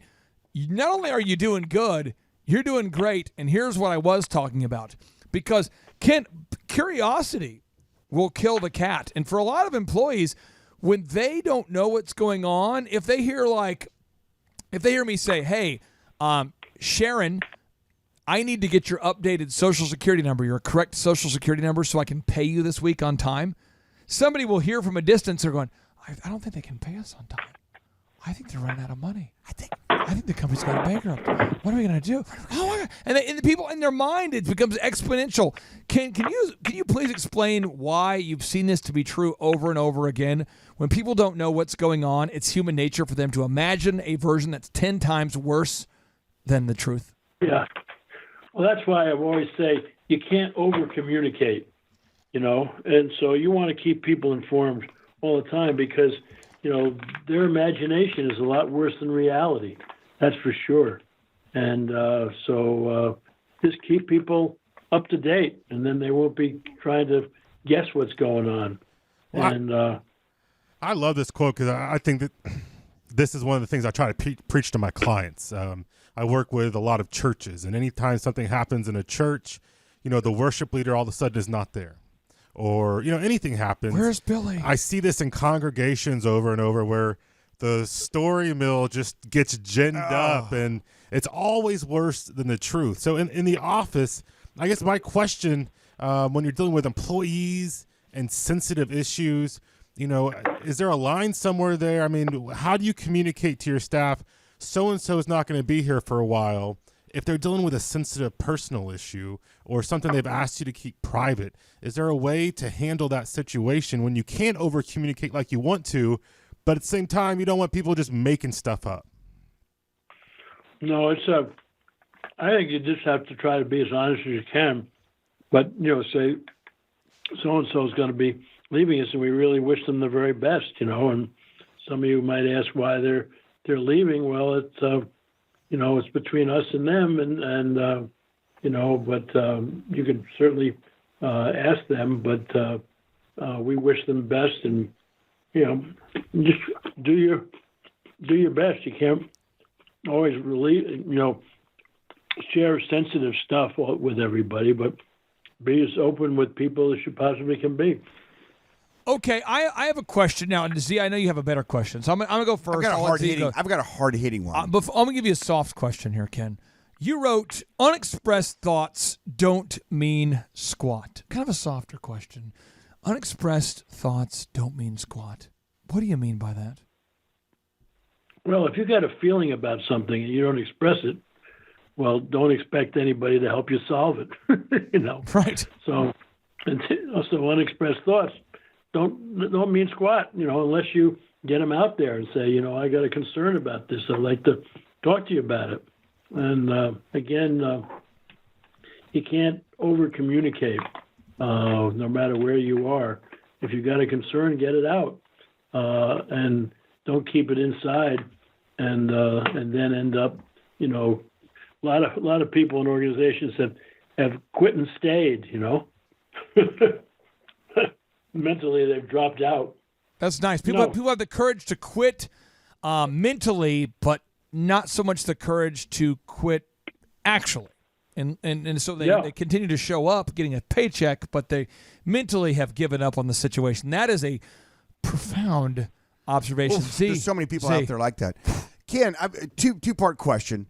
The second one's really hard-hitting, but the first one's kind of a light, kind of a fluff ball. Okay, nice. One of your quotes is, "The key to successful leadership is influence, not authority." How can that be? Because you give managers authority, right? You give them authority. You say, hey, you've got the authority to make changes, to do this, to correct, to inspire, to, pump them up, but also make sure they're doing the right thing. I mean, all that stuff. And so what do you mean by the influence over authority? Talk about that a little bit. Well, I think when you're operating on pure authority, now it's a top-down hierarchy, but what you're trying to do is influence people. You're trying to motivate them, trying to create an environment that they're excited about. And that's a lot better than my way or the highway, And it's all from the top down. And my father, I told you, was an admiral in the Navy, and he says it's a misconception that in the military it's all my way or the highway. He said, I would have been nothing without my chiefs, And he said, if you acted like a really big deal and you went into battle, your men would shoot you before the enemy, Right. And he said, you're only as good as your people. I never forget, I won the president of the 7th grade in New Rochelle, New York, and I come home and I'm all proud and tell my dad. And my dad said, well, Ken, this might be the beginning of your leadership training. He said, and now that you're president, don't ever use your position, because great leaders are great because people trust and respect them, not because they have power. That's a good word from Dad. Now the hard-hitting question that's on everybody's mind. Real quick, before you paint Ken into a corner with a hard-hitting question, I have an audio clip I'd like to play on behalf of the Thrive Nation. Oh, very good.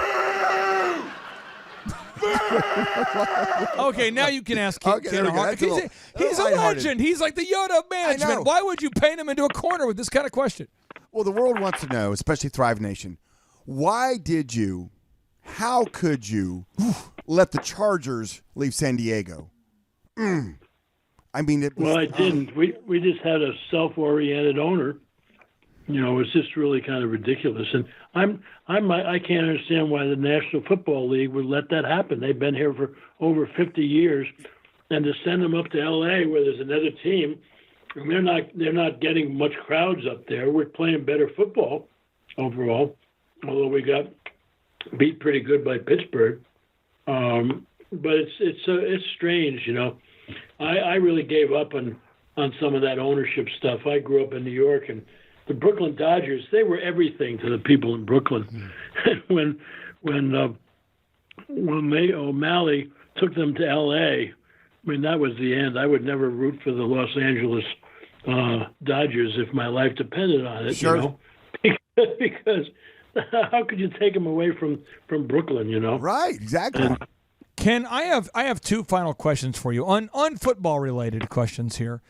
You have had a lot of success during your career. I believe that's for a myriad of reasons, but one is the consistent, diligent application of effort.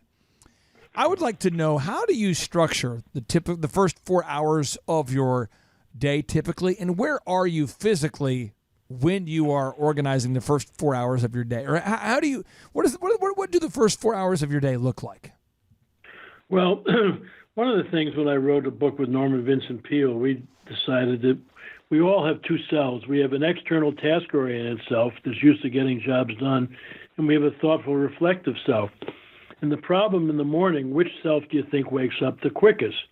It's the external task-oriented, because the alarm goes off. And John Ortberg is a wonderful pastor friend of mine. He said, well, why isn't it called the happiness clock, or it's going to be a great day clock? No alarm, and people race out of bed, and they're trying to eat while they're washing, and then they jump in their car, and they're racing here and there and all around, and they might get home at 7 or 8 at night, and they fall into bed, and they're absolutely exhausted, don't have energy to say goodnight to anybody who was lying next to me. The next day, they're out of there again, and pretty soon they're caught in a rat race. And the great Hollywood philosopher Lily Talman said, the problem with a rat race is even if you win it, you're still a rat.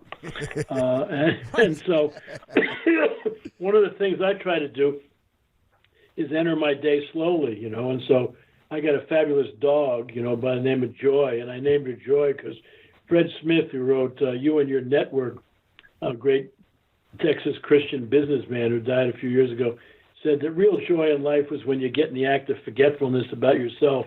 And if you want to forget about yourself, get a dog, because Joy could care less that I'm going to be home late because you guys are keeping me on here so long. But when I get home, she's going to go, so I take her out first and feed her. And then I like to do some spiritual reading. I read the Daily Word that my parents gave me since I was 10, and I like to read Jesus Calling and a few things and just get my mind. Then I like to try to think of the day and what's happening in the day. How do I want to be seen in the day and all that, And so I try to enter my day slowly.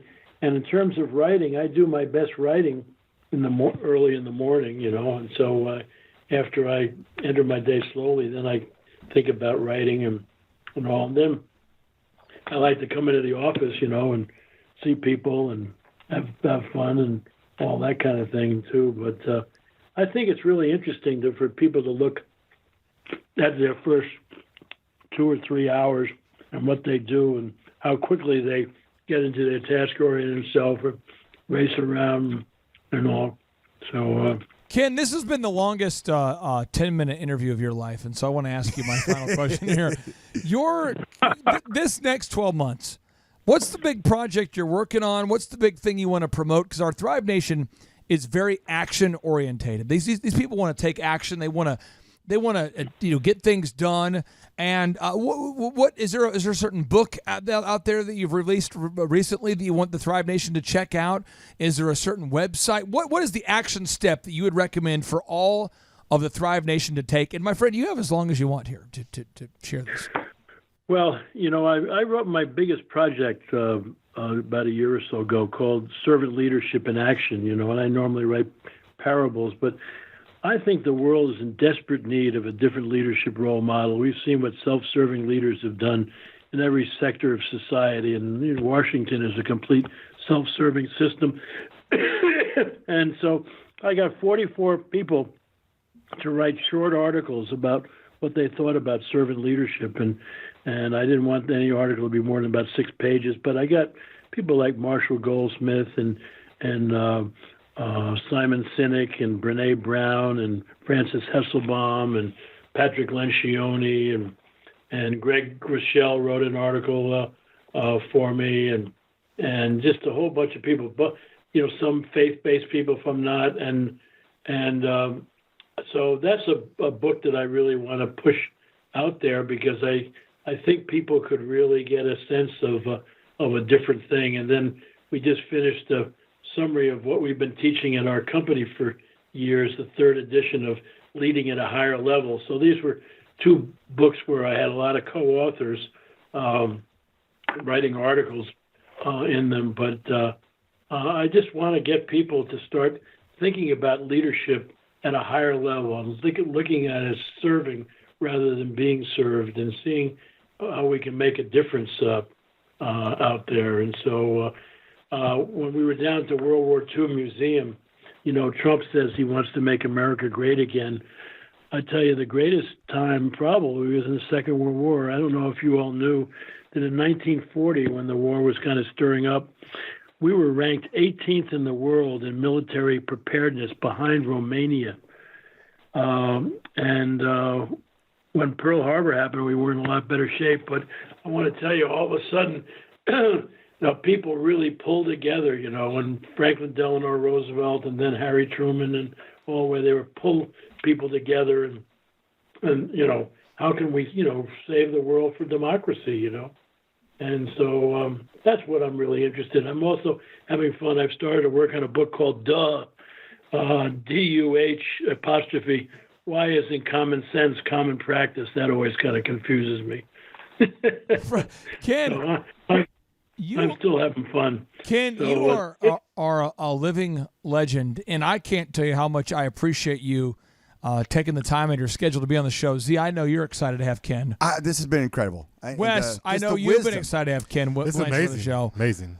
Ken, you are absolutely the one of the best guests we've ever had on the show. And we like to end every show with a boom, which around here stands for big, overwhelming, optimistic momentum. Essentially, we say 3, 2, 1, and then we all say boom. Ken, are you ready to bring a boom from sunny San Diego? For sure. Wes, are you ready to bring the boom? I was born to boom. Andrew, are you ready to bring the boom? Yes, sir. Z, are you prepared? I'm on boom like a charger. Here we go, Thrive Nation. 3, 2, 1, boom! Boom!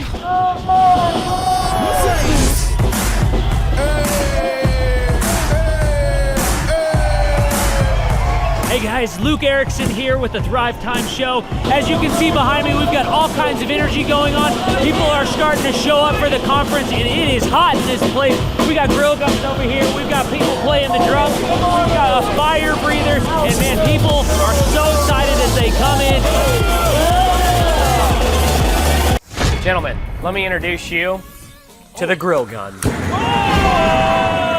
Hi, I'm Bob Healy. I'm the inventor of the grill gun and the sous vide gun. Tim Tebow is coming to Tulsa, Oklahoma, June 27th and 28th. We've been doing business conferences here since 2005. I've been hosting business conferences since 2005. And a lot of people, have followed Tim Tebow's football career on the field and off the field. And off the field, the guy's been just as successful as he has been on the field. Now, the big question is, JT, how does he do it? Well, they're going to have to come and find out because I don't know. Well, I'm just saying, Tim Tebow's going to teach us how he organizes his day, how he organizes his life, how he's proactive with his faith, his family, his finances. He's going to walk us through his mindset that he brings into the gym, into business. It is going to be a blasty blast in Tulsa, Jerusalem.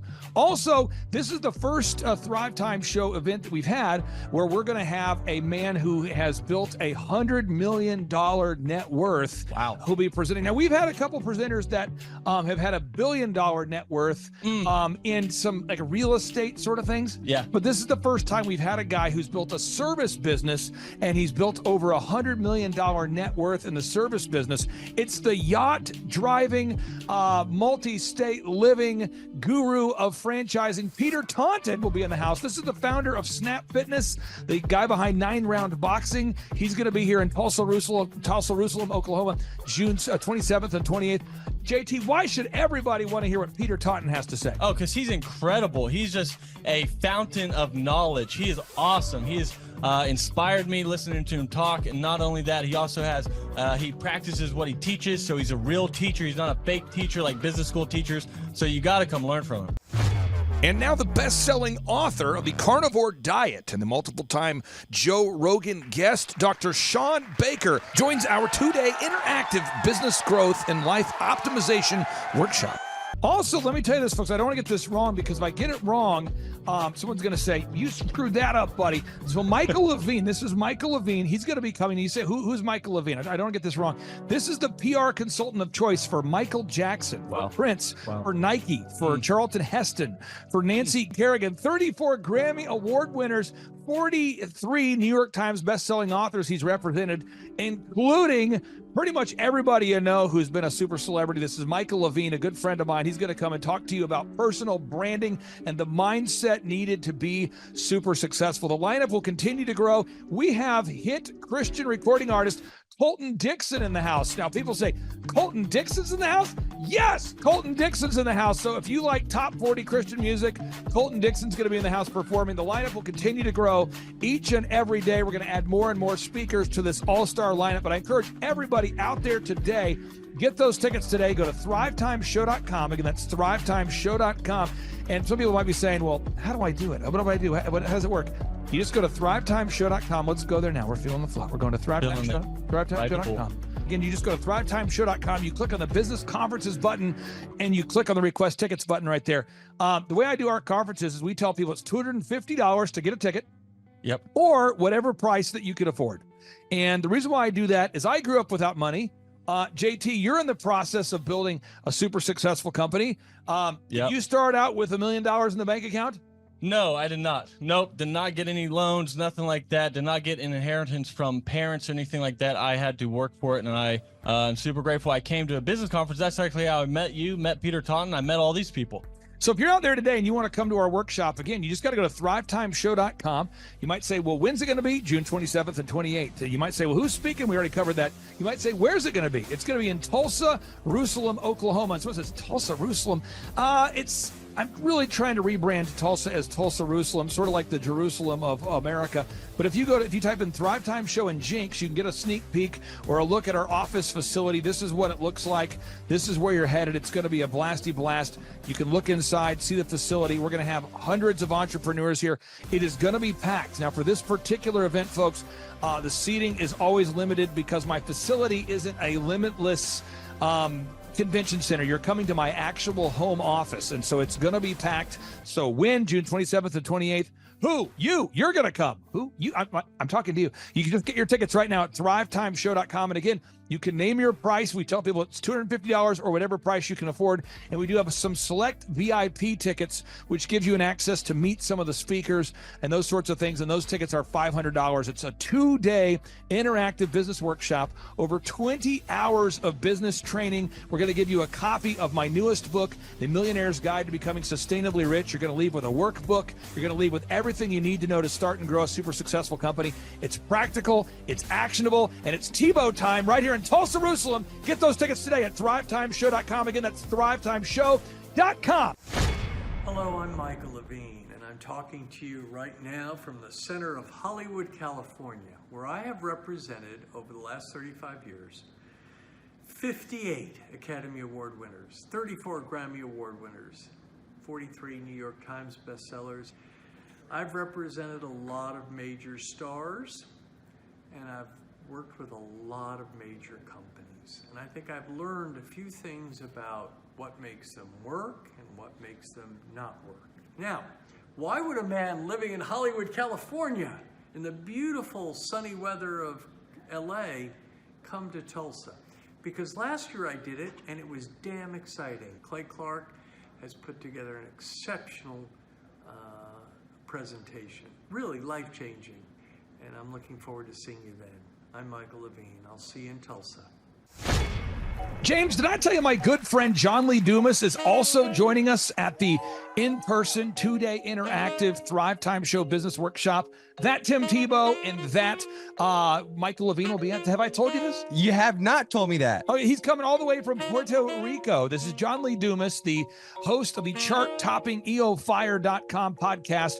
He's absolutely a living legend. This guy started a podcast after wrapping up his service in the United States military, and he started recording this podcast daily in his home, to the point where he started interviewing big-time folks like Gary Vaynerchuk, like Tony Robbins, and he just kept interviewing bigger and bigger names, putting out shows day after day.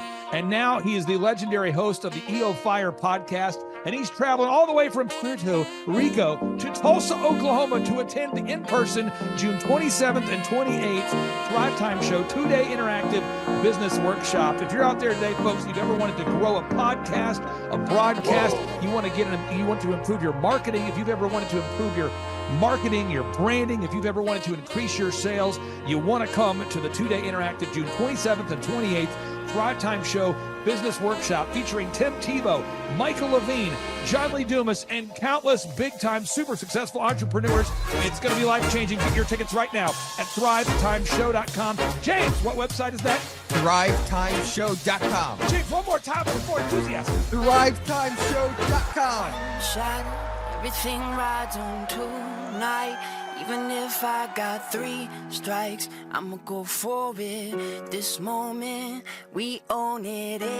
I'm not to be played with because it could get dangerous. See these people I ride with. This moment, we own it. Thrive Time Show 2-day interactive business workshops are the world's highest rated and most reviewed business workshops because we teach you what you need to know to grow. You can learn the proven 13-point business systems that Dr. Zellner and I have used over and over to start and grow successful companies. I mean, we get into the specific steps on what you need to do to optimize your website. We're going to teach you how to fix your conversion rate. We're going to teach you how to do a social media marketing campaign that works. How do you raise capital? How do you get a small business loan? We teach you everything you need to know here during a 2-day, 15-hour workshop. It's all here for you. You work every day in your business, but for 2 days you can escape and work on your business and build these proven systems so now you can have a successful company that will produce both the time freedom and the financial freedom that you deserve. You're going to leave energized, motivated, but you're also going to leave empowered. The reason why I've built these workshops is because as an entrepreneur, I always wish that I had this. And because there wasn't anything like this, I would go to these motivational seminars, no money down, real estate, Ponzi scheme, get motivated seminars, and they would never teach me anything. It was like you went there and you paid for the big chocolate Easter bunny, but inside of it, it was a hollow nothingness. And I wanted the knowledge, and they're like, oh, but we'll teach you the knowledge after our next workshop. And the great thing is we have nothing to upsell. At every workshop, we teach you what you need to know. There's no one in the back of the room trying to sell you some next big get-rich-quick, walk-on-hot coals product. It's literally, we teach you the brass tacks, the specific stuff that you need to know to learn how to start and grow a business. And I encourage you to not believe what I'm saying, and I want you to Google the Z66 auto auction. I want you to Google elephant in the room. Look at Robert Zellner and Associates. Look them up and say, are they successful because they're geniuses, or are they successful because they have a proven system? When you do that research, you will discover that the same systems that we use in our own business can be used in your business. Come to Tulsa, book a ticket, and I guarantee you it's going to be the best business workshop ever, and we'll even give you your money back if you don't love it. We've built this facility for you, and we're excited to see you. And now you may be thinking, what does it actually cost to attend an in-person 2-day interactive Thrive Time Show business workshop? Well, good news. The tickets are $250 or whatever price that you can afford. What? Yes, they're $250 or whatever price you can afford. I grew up without money, and I know what it's like to live without money. So if you're out there today and you want to attend our in-person 2-day interactive business workshop, all you got to do is go to thrivetimeshow.com to request those tickets. And if you can't afford $250, we have scholarship pricing available to make it affordable for you. I learned at the Academy, Kings Point in New York, acta non verba. Watch what a person does, not what they say. Whoa. Good morning, good morning, good morning. Robert Kiyosaki, the Rich Dad Radio Show. Today I'm broadcasting from Phoenix, Arizona, not Scottsdale, Arizona. They're close, but they're completely different worlds. And we have a special guest today. Definition of intelligence is if you agree with me, you're intelligent. And so this gentleman is very intelligent. I've done his show before also, but very seldom do you find somebody who lines up on all counts. And it's a Mr. Clay Clark. He's a friend of a good friend, Eric Trump. But we're also talking about money, bricks, and how screwed up the world can get in a few and a half hour. So Clay Clark is a very intelligent man, and there's so many ways we could take this thing. But I thought, since you and Eric are close, Trump, what were you saying about what Trump can't, what Donald, who's my age, and I can say or cannot say? Well, first of all, I have to honor you, sir. I want to show you what I did to one of your books here. There's a guy by the name of Jeremy Thorne, who was my boss at the time. I was 19 years old working at Faith Highway. I had a job at Applebee's, Target, and DirecTV. And he said, have you read this book, Rich Dad, Poor Dad? And I said, no. And my father, may he rest in peace, he didn't know these financial principles. So I started reading all of your books and really devouring your books. And I went from being an employee to self-employed, to the business owner, to the investor. And I owe a lot of that to you. And I just wanted to take a moment to tell you, thank you so much for allowing me to achieve success. And then I'll tell you all about Eric Trump. But I just want to tell you, thank you, sir, for changing my life. But not only that, Clay, thank you, but you become an influencer. More than anything else, you've evolved into an influencer where your word has more and more power. So that's why I congratulate you on becoming. Because as you know, there's a lot of fake influencers out there too, or bad influencers. Yeah. So anyway, I'm glad you and I agree so much, and thanks for reading my books. Yeah. That's the greatest thrill for me today. Not a thrill, but recognition is when people, young men especially, come up and say, I read your book, changed my life. I'm doing this, I'm doing this, I'm doing this. I learned at the Academy, Kings Point in New York, acta non verba. Watch what a person does, not what they say. Whoa. Hey, I'm Ryan Wimpy. I'm originally from Tulsa, born and raised here. I went to a small private liberal arts college and got a degree in business. And I didn't learn anything like they're teaching here. I didn't learn linear workflows. I learned stuff that I am not using, and I haven't been using for the last 9 years. So what they're teaching here is actually way better than what I got at business school. And I went what was actually ranked as a very good business school. The linear workflow for us and getting everything out on paper and documented is really important. Like we have workflows that are kind of all over the place, so having linear workflow and seeing that mapped out on multiple different boards is pretty awesome. That's really helpful for me. The atmosphere here is awesome. I definitely just stared at the walls, figuring out how to make my facility look like this place. This place rocks. It's invigorating. The walls are super, it's just very cool. The atmosphere is cool. The people are nice. It's a pretty cool place to be. Very good learning atmosphere. I literally want to model it and steal everything that's here at this facility and basically create it just on our business side.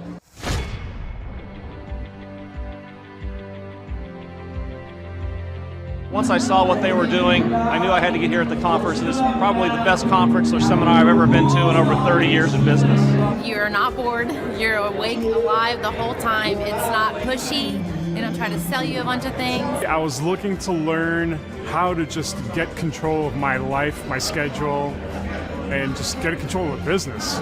Planning your time, breaking it all down, making time for the F6 in your life, and just really implementing it and sticking with the program. It's really lively. They're pretty friendly, helpful, very welcoming. I attended a conference a couple months back, and it was really the best business conference I've ever attended. At the workshop, I learned a lot about time management, really prioritizing what's the most important. Biggest takeaways are, you want to take a step-by-step approach to your business. Whether it's marketing, what are those 3 marketing tools that you want to use, to human resources. Some of the most successful people and successful businesses in this town, their owners were here today because they wanted to know more from Clay, and I found that to be kind of fascinating. The most valuable thing that I've learned is diligence. That businesses don't change overnight. It takes time and effort, and you got to go through the ups and downs of getting it to where you want to go. He actually gives you the roadmap out. I was stuck, didn't know what to do, and he gave me the roadmap out step by step. We've set up systems in the business that make my life much easier, allow me some time freedom. Here you can ask any question you want. They guarantee it'll be answered. This conference motivates me and also give me a lot of knowledge and tools. It's up to you to do it. Everybody can do these things. There's stuff that everybody knows, but if you don't do it, nobody else can do it for you. I can see the marketing working. And it's just an approach that makes sense. Probably the most notable thing is just the income increase that we've had. Everyone's super fun, it's super motivating. I've been here before, but I'm back again because it motivates me. Your competition's going to come eventually, or try to pick up these tactics. So if you don't, somebody else will. I'm Rachel with Tip Top Canine, and we just want to give a huge thank you to Clay and Vanessa Clark. Hey guys, I'm Ryan with Tip Top Canine. Just want to say a big thank you to Thrive 15. Thank you to Make Your Life Epic. We love you guys, we appreciate you, and really just appreciate how far you've taken us. This is our old house, right? This is where we used to live 2 years ago. This is our old neighborhood. See? It's nice, right? So this is my old van and our old school marketing, and this is our old team. And by team, I mean it's me and another guy. This is our new house with our new neighborhood. This is our new van with our new marketing, and this is our new team. We went from 4 to 14, and I took this beautiful photo. We worked with several different business coaches in the past, and they were all about helping Ryan sell better and just teaching sales, which is awesome, but Ryan is a really great salesman. So we didn't need that. We needed somebody to help us get everything that was in his head out into systems, into manuals and scripts, and actually build a team. So now that we have systems in place, we've gone from 1 to 10 locations in only a year. In October 2016, we grossed 13 grand for the whole month. Right now it's 2018, the month of October. It's only the 22nd. We've already grossed a little over 50 grand for the whole month, and we still have time to go. We're just thankful for you, thankful for Thrive and your mentorship, and we're really thankful that you guys have helped us to grow a business that we run now instead of the business running us. Just thank you times 1,000. So we really just want to thank you, Clay, and thank you, Vanessa, for everything you've done, everything you've helped us with. We love you guys.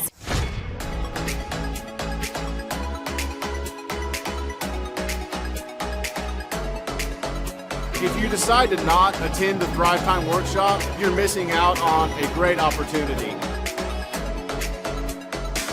The atmosphere of Clay's office is very lively. You can feel the energy as soon as you walk through the door, and it really got me and my team very excited.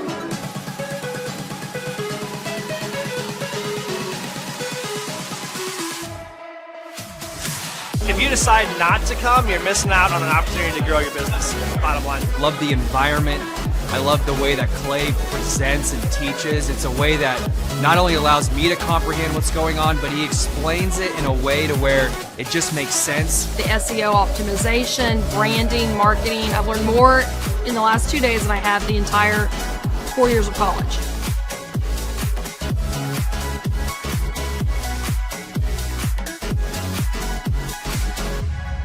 The most valuable thing that I've learned, marketing is key. Marketing is everything. Making sure that you're branded accurately and clearly. How to grow a business using Google reviews, and then just how to optimize our name through our website also. Helpful with a lot of marketing, search engine optimization, helping us really rank high in Google.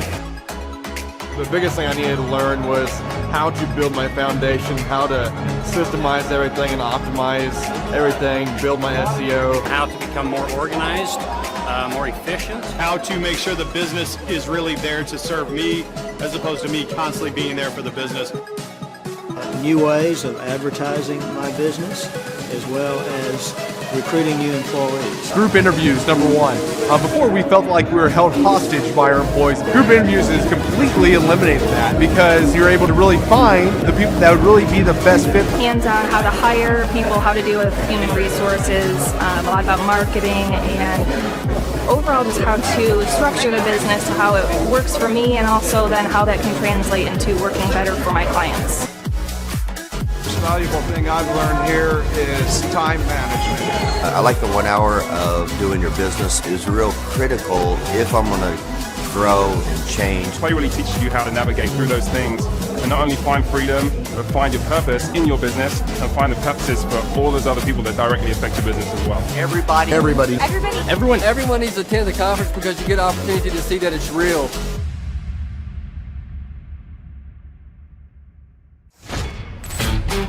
Hey, Flyover family, come join us June the 27th and 28th, 2024 in Tulsa, Oklahoma.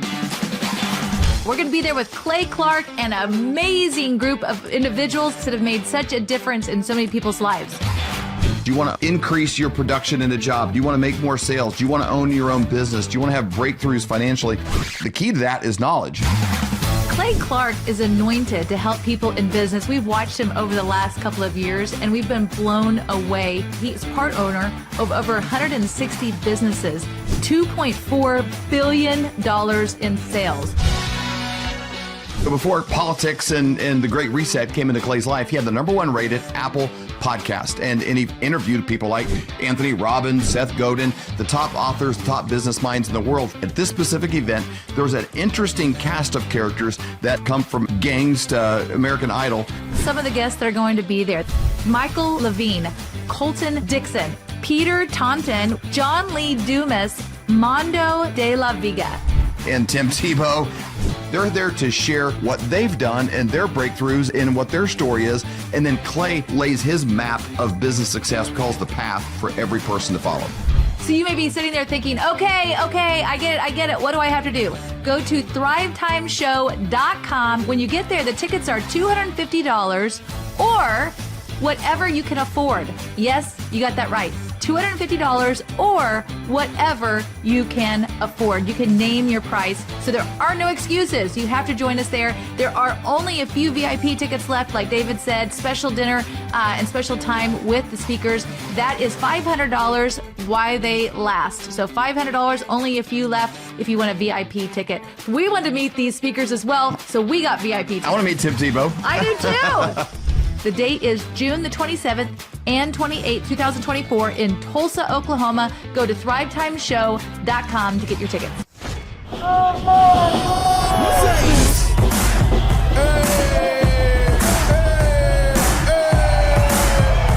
Hey guys, Luke Erickson here with the Thrive Time Show.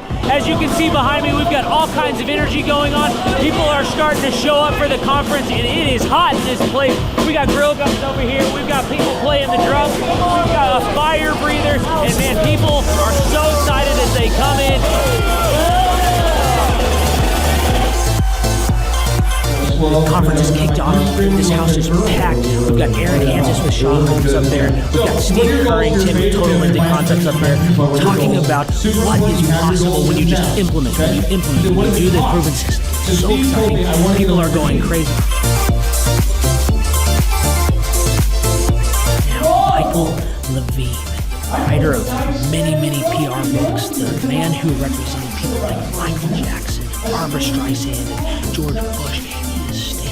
He's speaking to the people here at our conference, talking about branding. One of the greatest branding experts alive today is here at our conference, talking to entrepreneurs. We just wrapped up day one. It was incredible. We had some remarkable speakers. Michael Levine. We just finished with a lady named Jill Donovan, who owns a company called Rustic Cup, talking about the power of the Dream 100. I cannot wait to see what tomorrow holds.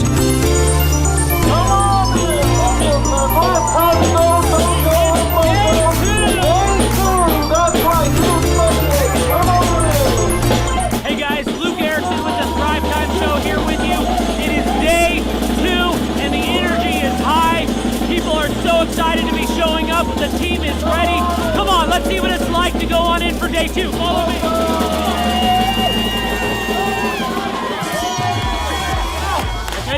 People are so excited to be here for day 2. It is going to be incredible. Cannot wait to see what today has in store.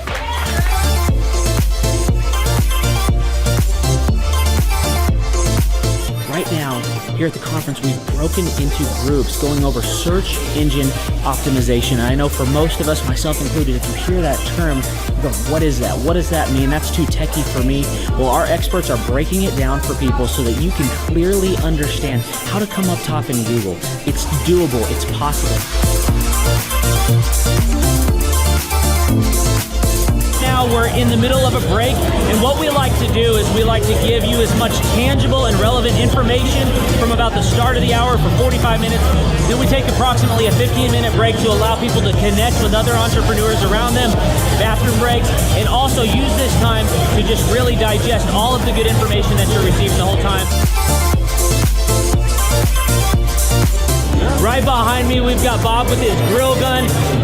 melting an ice sculpture. It is awesome. The ice sculpture represents our life, right? It's here for a time, but we all need to have the sense of urgency to implement the things that we're learning so that we can make the most of the time that we have.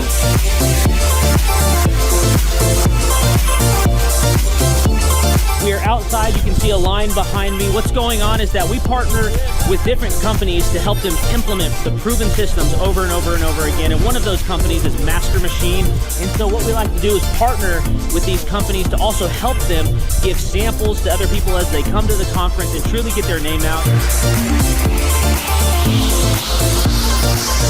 I just wanted to recap some of the amazing things that have happened today. We've had entrepreneurs like Paul Hood with Hood CPAs. We've had Jill Donovan and Michael Levine come up and just impart so much wisdom and knowledge. We've got an incredible giveaway for one of our TVs.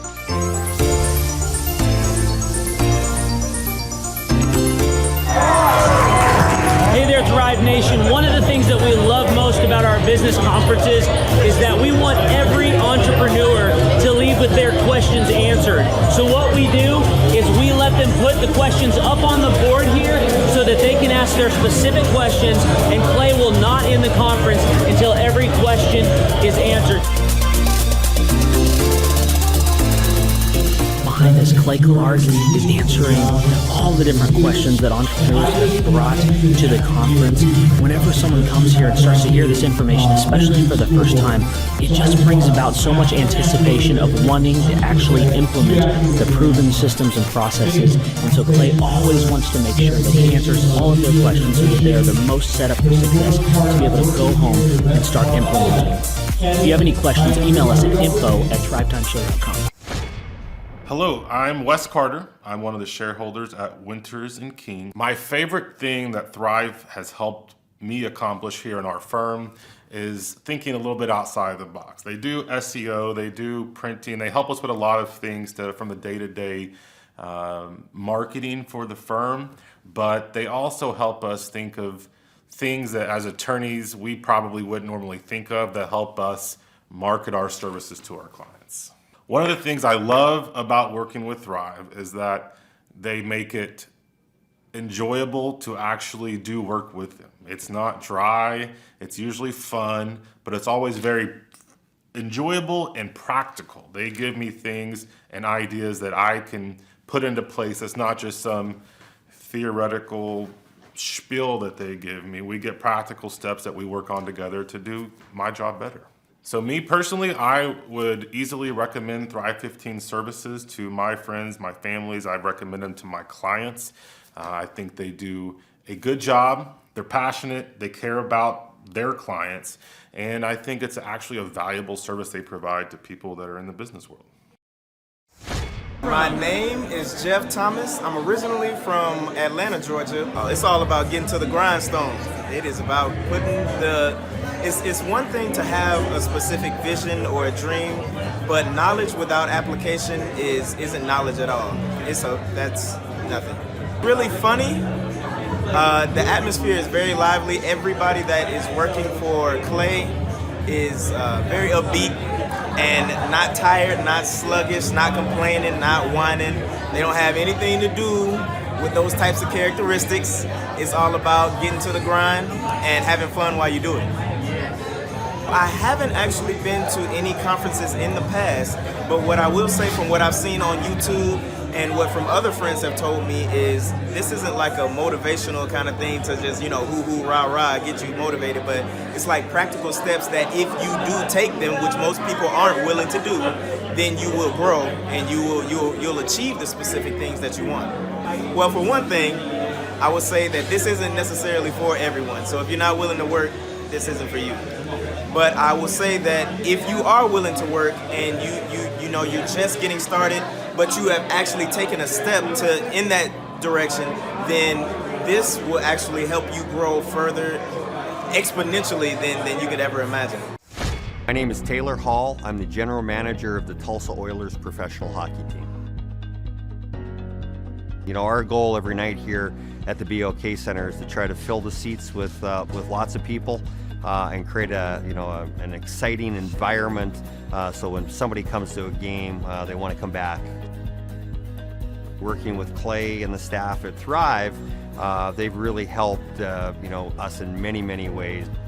Website and graphic design and video production and a lot of things that go along. And a lot of businesses, including ours, doesn't have a staff or a full-time videographer or graphic designer. But the biggest thing that we noticed was the needle mover. More sales, more attendance, more successes in business. We had a record year last season working with Clay for the first time. Our average attendance is higher than it's ever been. So there was a lot of really cool things that we did, and they worked.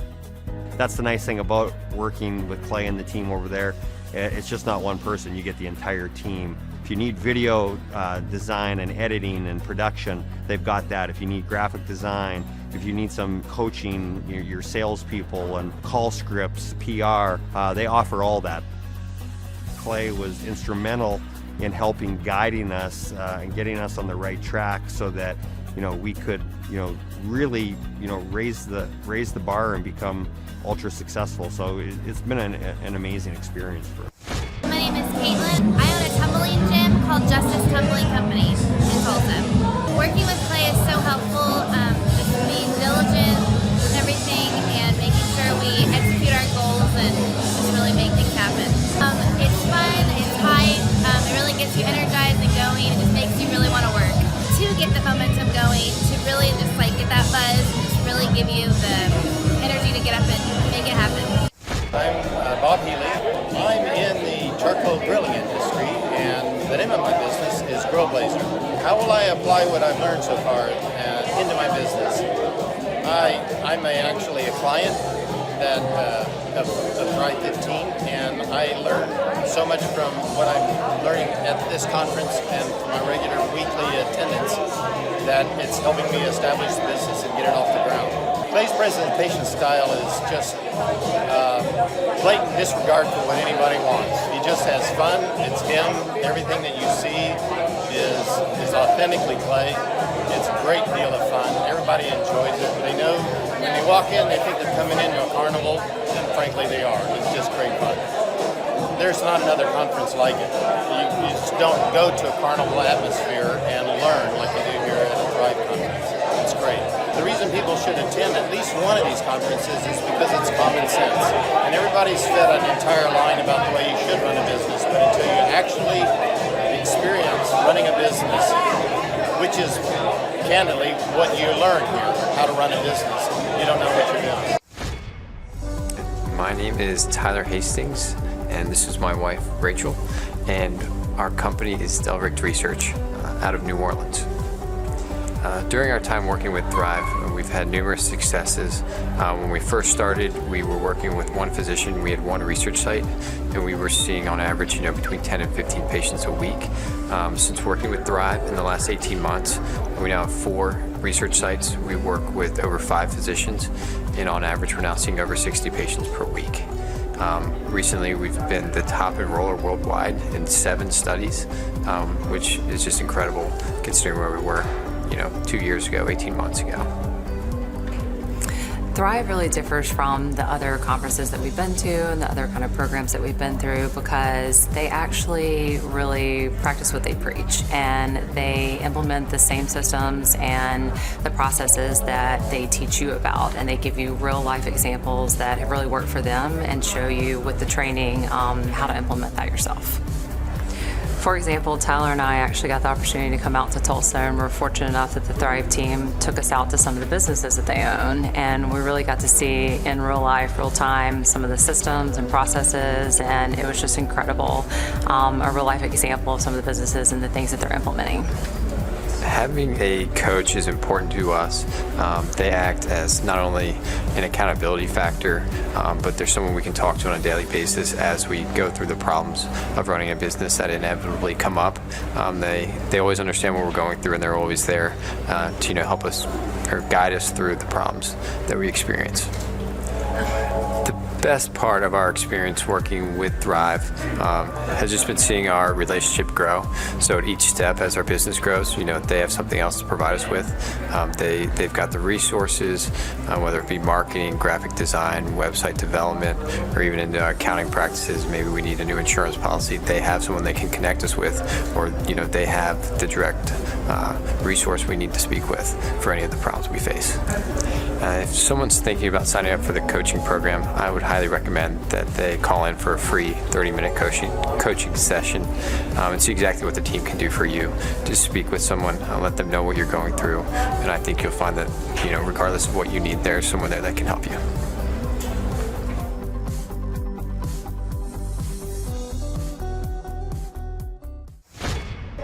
Clay's presentation style is very real and raw. Like, it just gets real down to the bone of it and the real purpose of it. There's no, fluffy vagueness about it, So, he really gets to the point. I'm always reminded about how important it is to be intentional and to really pay attention to how you schedule your time and really honor it. Because whatever gets scheduled gets done. That's what he said from Lee Cockrell. So just constantly hearing that and getting reminded helps me to reinforce that in my own life. It always helps to get an outside perspective, and especially from a guy that's grown so many multi-million-dollar businesses. It doesn't hurt. So. My name is Nick Guajardo. I heard about the Thrive Time Show workshop through Andy Matherin. He is my Andy Matherin and Larry Montgomery. They're my bosses at Restore Home Health. So I work with a home health company called Restore Home Health, and my role is pretty much to bring in business. So I was hoping to learn kind of the sales process on top of just kind of the responsibilities, and help understand what it looks like on the SEO side, and just kind of an all around what it looks like to own a business, because that's something I want to do in the future for sure. How I would describe the atmosphere here at Thrive is high energy, great professionalism, great people. It's a place you definitely want to visit and be at.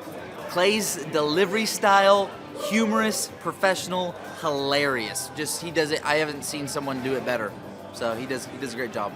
Most valuable thing I've learned so far, a lot of it has been extremely valuable. But one thing that's really stuck out to me is learning the SEO stuff. I mean, that is, I think, things you don't really even think about, and then you hear it, and you think you know it, but you don't know it. So I feel like that was the most valuable. Well, they're missing out on just what comes down to just basic applications to be a business owner. I mean, I feel like it's like an absolute necessity, to come here and learn the ins and outs, and maybe come here once or twice if they take good notes, that kind of thing. Why? It's the experience here and what you can learn. Absolutely. So marketing and SEO seemed like something that would be very scary, but then in the way that Clay and his team described it became very clear and concise, and something that's very accessible to any business owner. I've learned a lot about marketing at this conference, and a lot about business management and HR, really everything, the key components of anybody's business. They're going to give you the best tools to be successful in it. So most workshops or conferences can be really boring, really one note, or they just seem so theatrical that it's a joke and it's not even giving you the tools that you need or that you came there for.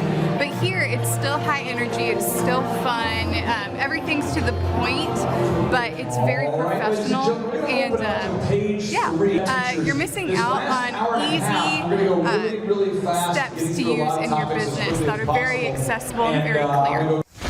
My name is Abigail McCarter. The best thing I've learned so far is definitely organization, schedule-wise, always keeping a to-do list, keeping your calendar organized. I'm kind of all over the place, so that's always good to know.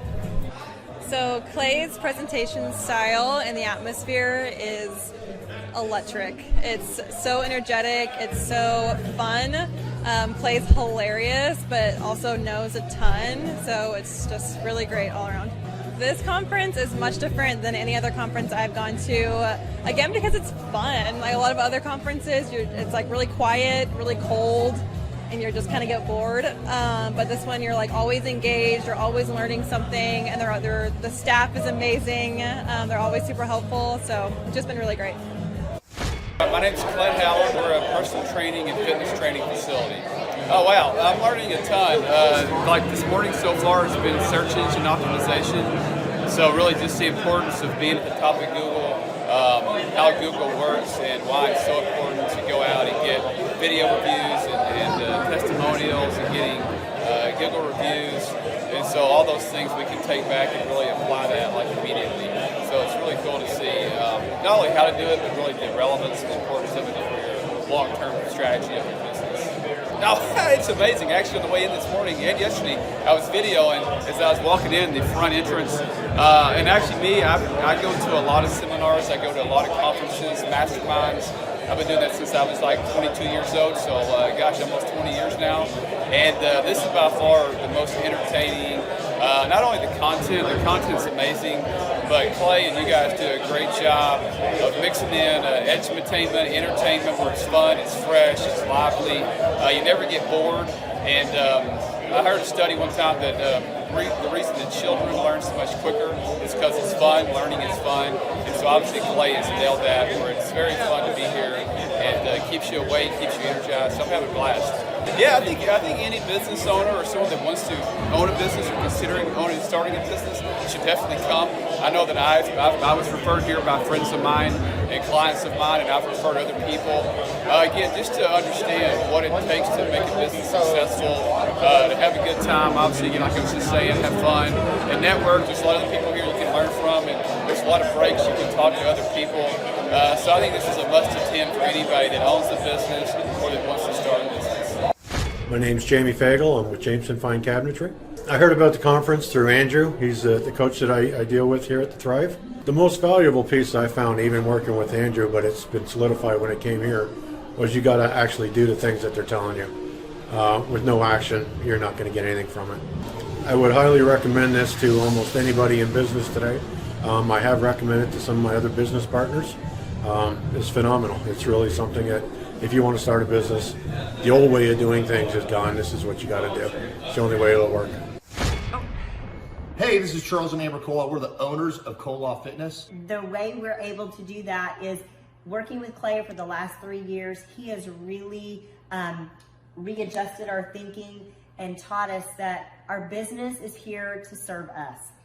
And by doing that, we're able to live the lifestyle we want and take off on a random vacation last minute. So we had totally planned on being at the conference. So wish we could be there and meet all of you. We know you're having a great time. So yes, Clay in the last 3 years has helped us build all the necessary systems, checklists, workflows, task lists, time blocks, audits that are always running, and the right capable lieutenants to keep track of all that so that you too can get time freedom and financial freedom. And that's what we have done, and Clay has helped us do. We've got multiple companies in multiple states, and they're all doing very well, getting ready to go 2 more locations in this next year. And Koloff Fitness has a really big future. We're teaming up with a couple other groups, and we should scale the company here shortly. Hopefully we'll open like 50 locations in the next 10 years. So, but yeah, we're on the way. We're gonna probably more than double our company, maybe triple our company in the next 8 to 9 months. And it's just awesome. God is working in our business, and we're making Jesus and changing lives. We're a strong Christian company that focuses on making Jesus famous and changing lives in the fitness field. And this is Charles and Amber Koloff. Thank you, Thrive. Hit your action items. We love you guys. Yeah. We wish we were there. You guys have a wonderful day. Bye-bye.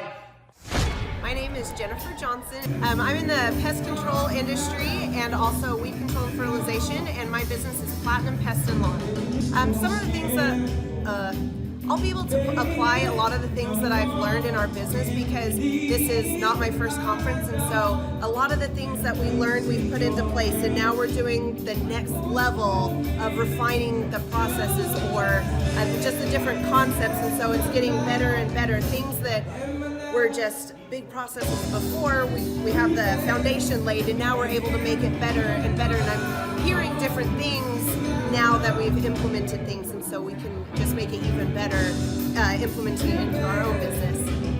Clay's presentation and the atmosphere is very exciting and fun. It keeps you awake. It makes it interesting. You have a lot of information, but if it's not going to be entertaining, your brain is going to tune it out. But Clay makes it just entertaining enough that you retain what you learn. Lots of rhyming and catchy things so that you remember stuff.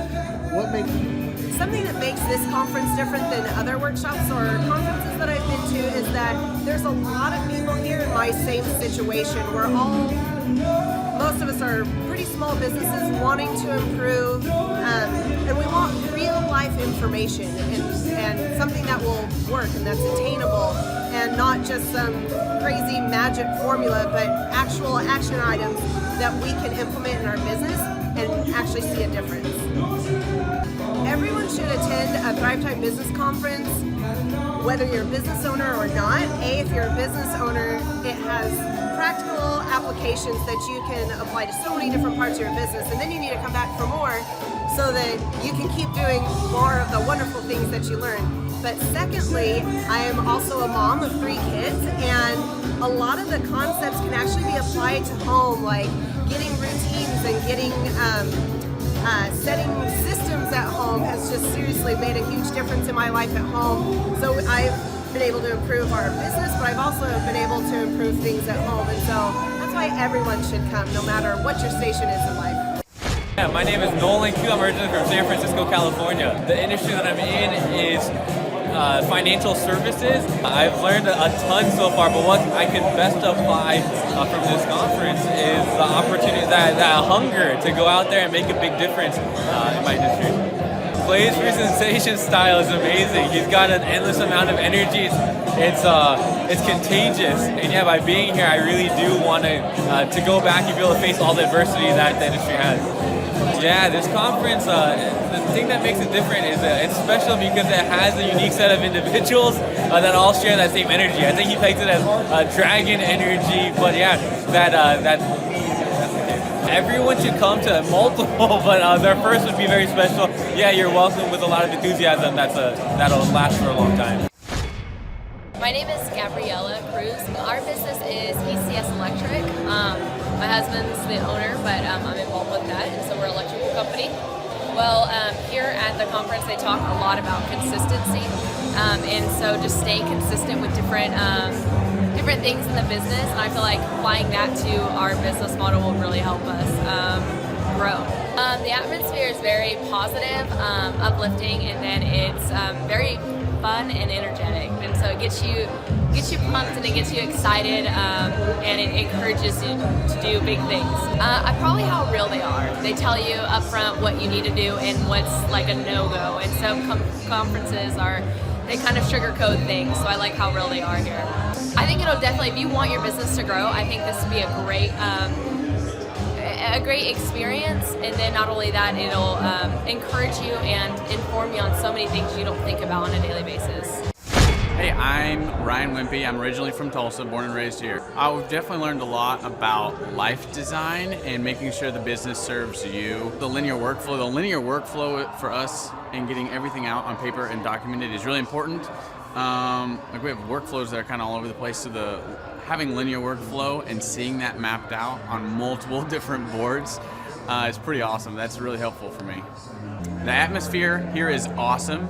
I definitely just stared at the walls, figuring out how to make my facility look like this place. This place rocks. It's invigorating. The walls are super, it's just very cool. The atmosphere is cool. The people are nice. It's a pretty cool place to be. Very good learning atmosphere. I literally want to model it and steal everything that's here at this facility and basically create it just on our business side. Clay is hilarious. I literally laughed so hard that I started having tears yesterday. And we've been learning a lot, which, you know, we've been sitting here, we've been learning a lot, and so the humor definitely helps. It breaks it up. But the content is awesome, off the charts, and it's very interactive. You can raise your hand. It's not like you're just listening to the professor speak, you know. The wizard teaches, but the wizard interacts and he takes questions, so that's awesome. If you're not attending the conference, you're missing about 3/4 to half of your life. You're definitely, it's probably worth a couple $1,000s, so you're missing the thought process of someone that's already started like 9 profitable businesses. So not only is it a lot of good information, but just getting in the thought process of Clay Clark or Dr. Zellner or any of the other coaches, getting in the thought process of how they're starting all these businesses, to me, just that is priceless. That's money. Well, we're definitely not getting upsold here. My wife and I have attended conferences where where it was great information and then they upsold us like half the conference, and I don't want to like bang my head into a wall, and she's like banging her head into the chair in front of her. Like, it's good information, but we're like, oh my gosh, I want to strangle you. Shut up and go with the presentation that we paid for. And that's not here. There's no upsells or anything, so that's awesome. I hate that. It makes me angry. So glad that's not happening. So the cost of this conference is quite a bit cheaper than business college. I went to a small private liberal arts college and got a degree in business, and I didn't learn anything like they're teaching here. I didn't learn linear workflows. I learned stuff that I'm not using and I haven't been using for the last 9 years. So what they're teaching here is actually way better than what I got at business school. And I went what was actually ranked as a very good business school. I would definitely recommend that people would check out the Thrive 15 conference. The information that you're going to get is just very, very beneficial, and the mindset that you're going to get, that you're going to leave with, is just absolutely worth the price of a little bit of money and a few days worth of your time. I'm Rachel with Tip Top Canine, and we just want to give a huge thank you to Clay and Vanessa Clark. Hey guys, I'm Ryan with Tip Top Canine. Just want to say a big thank you to Thrive 15. Thank you to Make Your Life Epic. We love you guys, we appreciate you, and really just appreciate how far you've taken us. This is our old house, right? This is where we used to live a few years ago. This is our old neighborhood. See? It's nice, right? So this is my old van and our old school marketing, and this is our old team. And by team, I mean it's me and another guy. This is our new house with our new neighborhood. This is our new van with our new marketing, and this is our new team. We went from 4 to 14, and I took this beautiful photo. We worked with several different business coaches in the past, and they were all about helping Ryan sell better and just teaching sales, which is awesome, but Ryan is a really great salesman. So we didn't need that. We needed somebody to help us get everything that was in his head out into systems, into manuals and scripts, and actually build a team. So now that we have systems in place, we've gone from 1 to 10 locations in only a year. In October 2016, we grossed 13 grand for the whole month. Right now it's 2018, the month of October. It's only the 22nd. We've already grossed a little over 50 grand for the whole month, and we still have time to go. We're just thankful for you, thankful for Thrive and your mentorship, and we're really thankful that you guys have helped us to grow a business that we run now instead of the business running us. Just thank you times 1,000. So we really just want to thank you, Clay, and thank you, Vanessa, for everything you've done, everything you've helped us with. We love you guys. Hello, my name is Charles Colaw with Colaw Fitness. Today I want to tell you a little bit about Clay Clark and how I know Clay Clark. Clay Clark has been my business coach since 2017. He's helped us grow from 2 locations to now 6 locations. We're planning to do 7 locations in 7 years and then franchise. And Clay has done a great job of helping us navigate anything that has to do with like running the business, building the systems, the checklists, the workflows, the audits, how to navigate lease agreements, how to buy property, how to work with brokers and builders. This guy is just amazing. He's this kind of guy has worked in every single industry. He's written books with like Lee Cockrell, head of Disney, with the 40,000 cast members. He's friends with like Mike Lindell. He does Reawaken America tours, where he does these tours all across the country where 10,000 or more people show up to some of these tours. On the day-to-day, he does anywhere from about 160 companies. He's at the top. He has a team of business coaches, videographers, and graphic designers and web developers, and they run 160 companies every single week. So think of this guy with a team of business coaches running 160 companies. So in the weekly, he's running 160 companies. Every 6 to 8 weeks, he's doing Reawaken America tours. Every 6 to 8 weeks, he's also doing business conferences where 200 people show up, and he teaches people a 13-step proven system that he's done and worked with billionaires, helping them grow their companies. So I've seen guys from startups go from startup to being multimillionaires, teaching people how to get time freedom and financial freedom through the system. critical thinking, document creation, putting it into organizing everything in their head to building into a franchisable, scalable business. Like one of his businesses has like 500 franchises. That's just one of the companies or brands that he works with. So amazing guy, Elon Musk kind of like smart guy. He kind of comes off sometimes as socially awkward, but he's so brilliant and he's taught me so much. When I say that, like Clay is like, he doesn't care what people think when you're talking to him. He cares about where you're going in your life and where he can get you to go. And that's what I like most about him. He's like a good coach. A coach isn't just making you feel good all the time. A coach is actually helping you get to the best you. And Clay has been an amazing business coach. Through the course of that, we became friends. I was really most impressed with him is when I was shadowing him one time. We went into a business deal and listened to it. I got to shadow and listen to it. And when we walked out, I knew that he could make millions on the deal. And they were super excited about working with him. And he told me, he's like, I'm not going to touch it. I'm going to turn it down because he knew it was going to harm the common good of people in the long run. And the guy's integrity just really wowed me. It brought tears to my eyes to see that this guy, his highest desire was to do what's right. And anyways, just an amazing man. So anyways, impacted me a lot. He's helped navigate anytime I've got nervous or worried about how to run the company or, navigating competition and an economy that's like, I remember we got closed down for 3 months. He helped us navigate on how to stay open, how to get back open, how to just survive through all the COVID shutdowns, lockdowns, because our clubs were all closed for 3 months and you have $350,000 of bills you got to pay, and we have no accounts receivable. He helped us navigate that, and of course we were conservative enough that we could afford to take that on for a period of time. But it was, anyways, great man. I'm very impressed with him. So Clay, thank you for everything you're doing, and I encourage you, if you haven't ever worked with Clay, work with Clay. He's going to help magnify you, and there's nobody I have ever met that has the ability to work as hard as he does. He probably sleeps 4, maybe 6 hours a day, and literally the rest of the time he's working, and he can outwork everybody in the room every single day, and he loves it. So anyways, this is Charles Kola with Kola Fitness. Thank you, Clay, and anybody out there that's wanting to work with Clay, it's a great opportunity to ever work with him. So you guys have a blessed one. This is Charles Kola. We'll see you guys. Bye-bye. Hi, I'm Aaron Antis with Shaw Homes. I first heard about Clay through a mortgage lender here in town who had told me what a great job he had been doing for them, and I actually noticed he was driving a Lamborghini all of a sudden, so I was willing to listen. In my career, I've sold a little over $800 million in real estate. So honestly, I thought I kind of knew everything about marketing and homes. And then I met Clay, and my perception of what I knew and what I could do definitely changed. After doing $800 million in sales over a 15-year career, I really thought I knew what I was doing. I've been managing a large team of salespeople for the last 10 years here with Shaw Homes.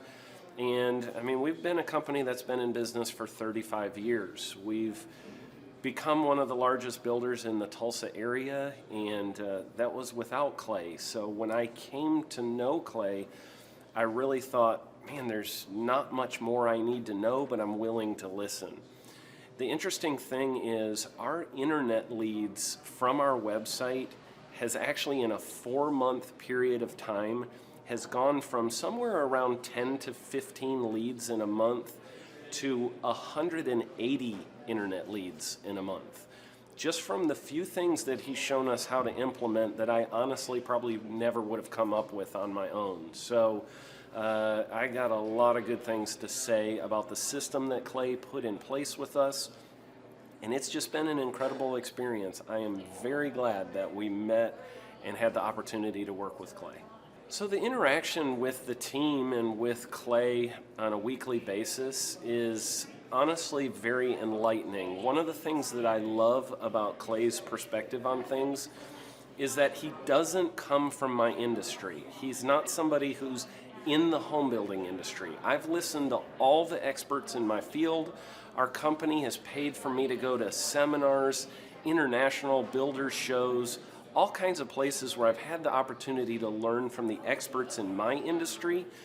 But the thing that I found working with Clay is that he comes from such a broad spectrum of working with so many different types of businesses that he has a perspective that's difficult for me to gain because I get so entrenched in what I do, I'm not paying attention to what other leading industry experts are doing, and Clay really brings that perspective for me. It is very valuable time every week when I get that hour with him. From my perspective, the reason that any business owner who's thinking about hooking up with Thrive needs to definitely consider it is because the results that we've gotten in a very short period of time are honestly monumental. It has really exceeded my wildest expectation of what he might be able to do. I came in skeptical because I'm very pragmatic, and as I've gone through the process over just a few months, I've realized it's probably one of the best moves we've ever made. I think a lot of people probably feel like they don't need a business or marketing consultant because they maybe are a little bit prideful and like to think they know everything. I know that's how I felt coming in. I mean, we're a big company that's definitely one of the largest in town. And so we kind of felt like we knew what we were doing. And I think for a lot of people, they let their ego get in the way of listening to somebody that might have a better or different perspective than theirs. I would just really encourage you, if you're thinking about working with Clay, I mean, the thing is, it's month to month. Go give it a try and see what happens. I think in the 35-year history of Shaw Homes, this is probably the best thing that's happened to us, and I know if you give them a shot, I think you'll feel the same way.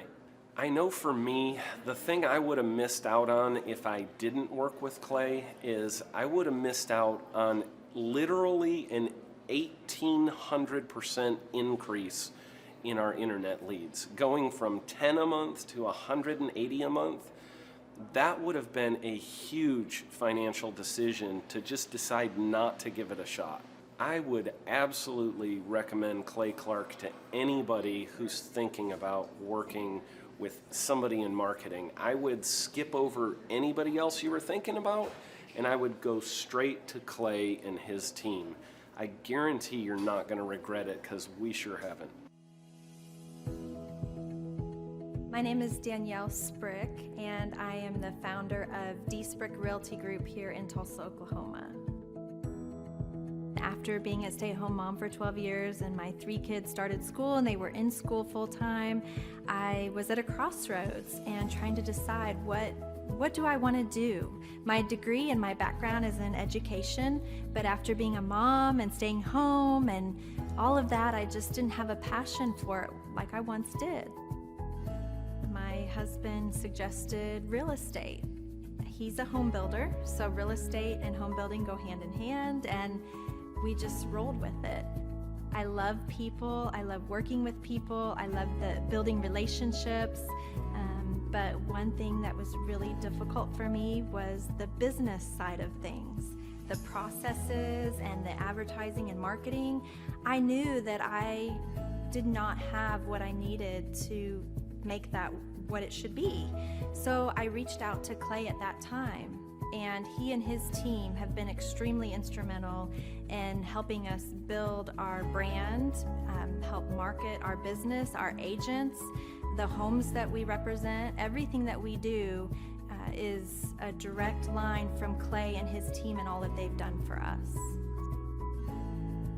We launched our brokerage, our real estate brokerage, 8 months ago. And in that time, we've gone from myself and one other agent to just this week, we signed on our 16th agent.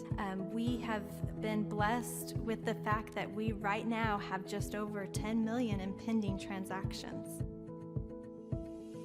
3 years ago, I never would have even imagined that I would be in this role that I'm in today, building a business, having 16 agents. But I have to give credit where credit's due, and Clay and his team and the business coaching that they've offered us has been huge. It's been instrumental in what we're doing. Don't ever limit your vision. When you dream big, big things happen. I started a business because I couldn't work for anyone else. I do things my way, I do what I think is in the best interest of the patient. I don't answer to insurance companies. I don't answer to large corporate organizations. I answer to my patient, and that's it.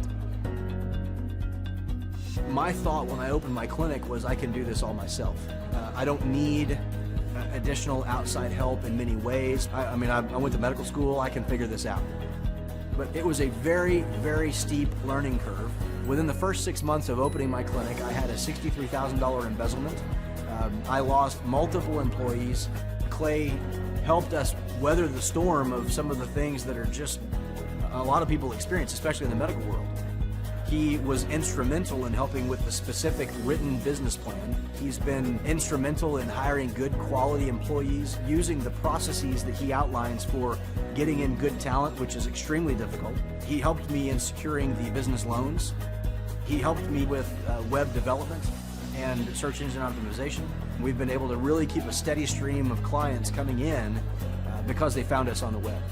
With everything that I encountered, everything that I experienced, I quickly learned it is worth every penny to have someone in your team that can walk you through and even avoid some of the pitfalls that are almost invariable in starting your own business. I'm Dr. Chad Edwards, and I own Revolution Health and Wellness Clinic.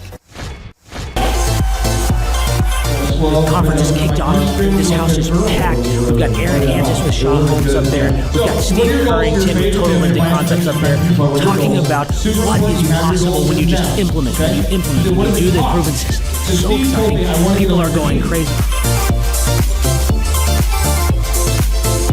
Now, Michael Levine, writer of many, many PR books, the man who represented people like Michael Jackson, Barbra Streisand, and George Bush. He's speaking to the people here at our conference, talking about branding. One of the greatest branding experts alive today is here at our conference, talking to entrepreneurs. We just wrapped up day one. It was incredible. We had some remarkable speakers. Michael Levine. We just finished with a lady named Jill Donovan, who owns a company called Rustic Cuff, talking about the power of the Dream 100. I cannot wait to see what tomorrow holds.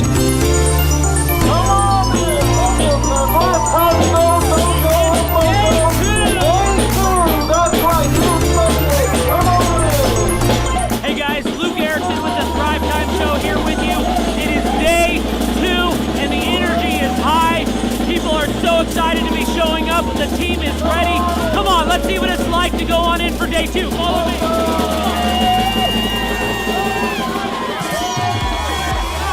Tell you what, people are so excited to be here for day 2. It is going to be incredible. Cannot wait to see what today has in store.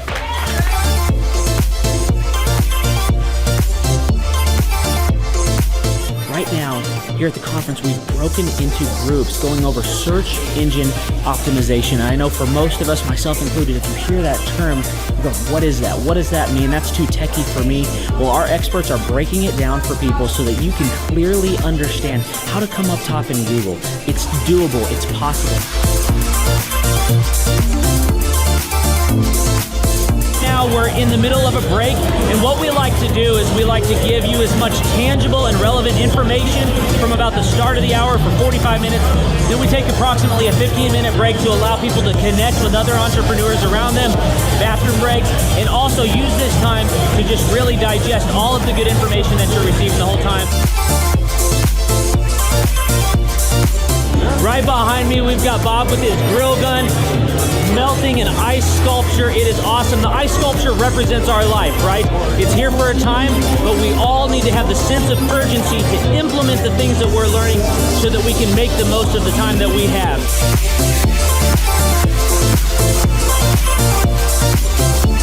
We are outside. You can see a line behind me. What's going on is that we partner with different companies to help them implement the proven systems over and over and over again. And one of those companies is Master Machine. And so what we like to do is partner with these companies to also help them give samples to other people as they come to the conference and truly get their name out. I just wanted to recap some of the amazing things that have happened today. We've had entrepreneurs like Paul Hood with Hood CPAs. We've had Jill Donovan and Michael Levine come up and just impart so much wisdom and knowledge. We've got an incredible gift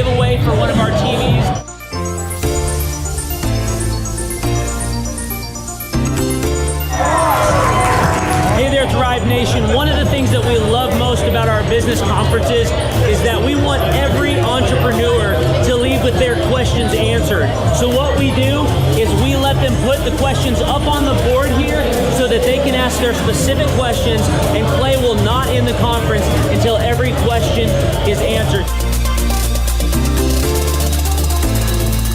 Behind this, Clay Clark is answering all the different questions that entrepreneurs have brought to the conference.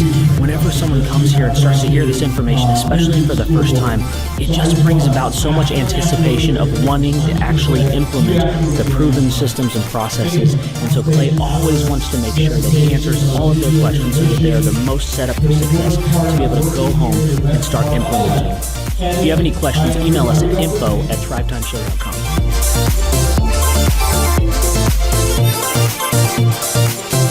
We have come to the end of the 2019 Christmas conference. It was incredible.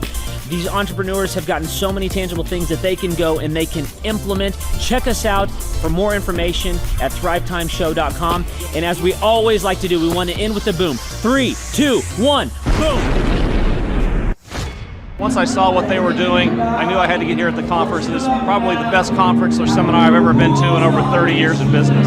You're not bored. You're awake, alive the whole time. It's not pushy. They don't try to sell you a bunch of things. I was looking to learn how to just get control of my life, my schedule, and just get control of the business. Planning your time, breaking it all down, making time for the F6 in your life, and just really implementing it and sticking with the program. It's really lively. They're pretty friendly, helpful, very welcoming. I attended a conference a couple months back, and it was really the best business conference I've ever attended. At the workshop, I've learned a lot about time management, really prioritizing what's the most important. Biggest takeaways are, you want to take a step-by-step approach to your business. Whether it's marketing, what are those 3 marketing tools that you want to use, to human resources. Some of the most successful people and successful businesses in this town, their owners were here today because they wanted to know more from Clay, and I found that to be kind of fascinating. The most valuable thing that I've learned is diligence, that businesses don't change overnight. It takes time and effort, and you got to go through the ups and downs of getting it to where you want to go. He actually gives you the roadmap out. I was stuck, didn't know what to do, and he gave me the roadmap out step by step. We've set up systems in the business that make my life much easier, allow me some time freedom. Here you can ask any question you want. They guarantee it'll be answered. This conference motivates me and also give me a lot of knowledge and tools. It's up to you to do it. Everybody can do these things. There's stuff that everybody knows, but if you don't do it, nobody else can do it for you. I can see the marketing working, and it's just an approach that makes sense. Probably the most notable thing is just the income increase that we've had. Everyone's super fun, it's super motivating. I've been here before, but I'm back again because it motivates me. Your competition's going to come eventually, or try to pick up these tactics. So you better, if you don't, somebody else will.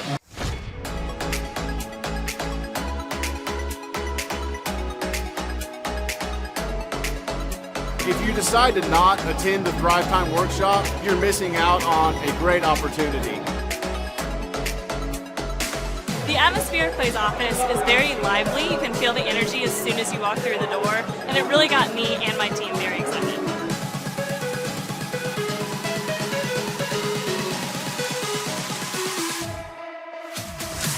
If you decide not to come, you're missing out on an opportunity to grow your business, bottom line. Love the environment. I love the way that Clay presents and teaches. It's a way that not only allows me to comprehend what's going on, but he explains it in a way to where it just makes sense. The SEO optimization, branding, marketing, I've learned more in the last 2 days than I have the entire 4 years of college.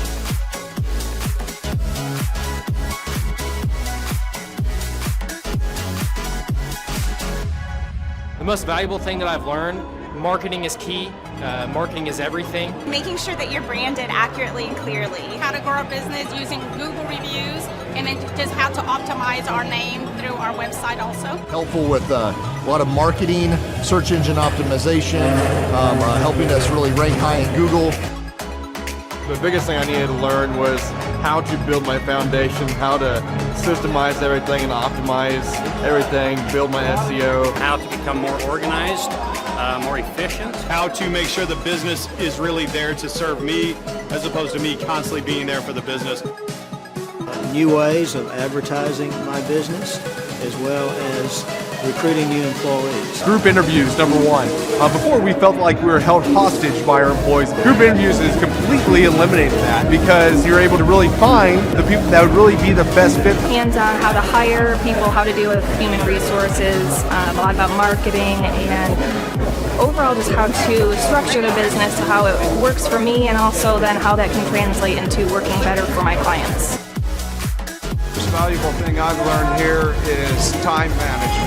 I like the 1 hour of doing your business is real critical if I'm going to grow and change. Play really teaches you how to navigate through those things and not only find freedom, but find your purpose in your business and find the purposes for all those other people that directly affect your business as well. Everybody.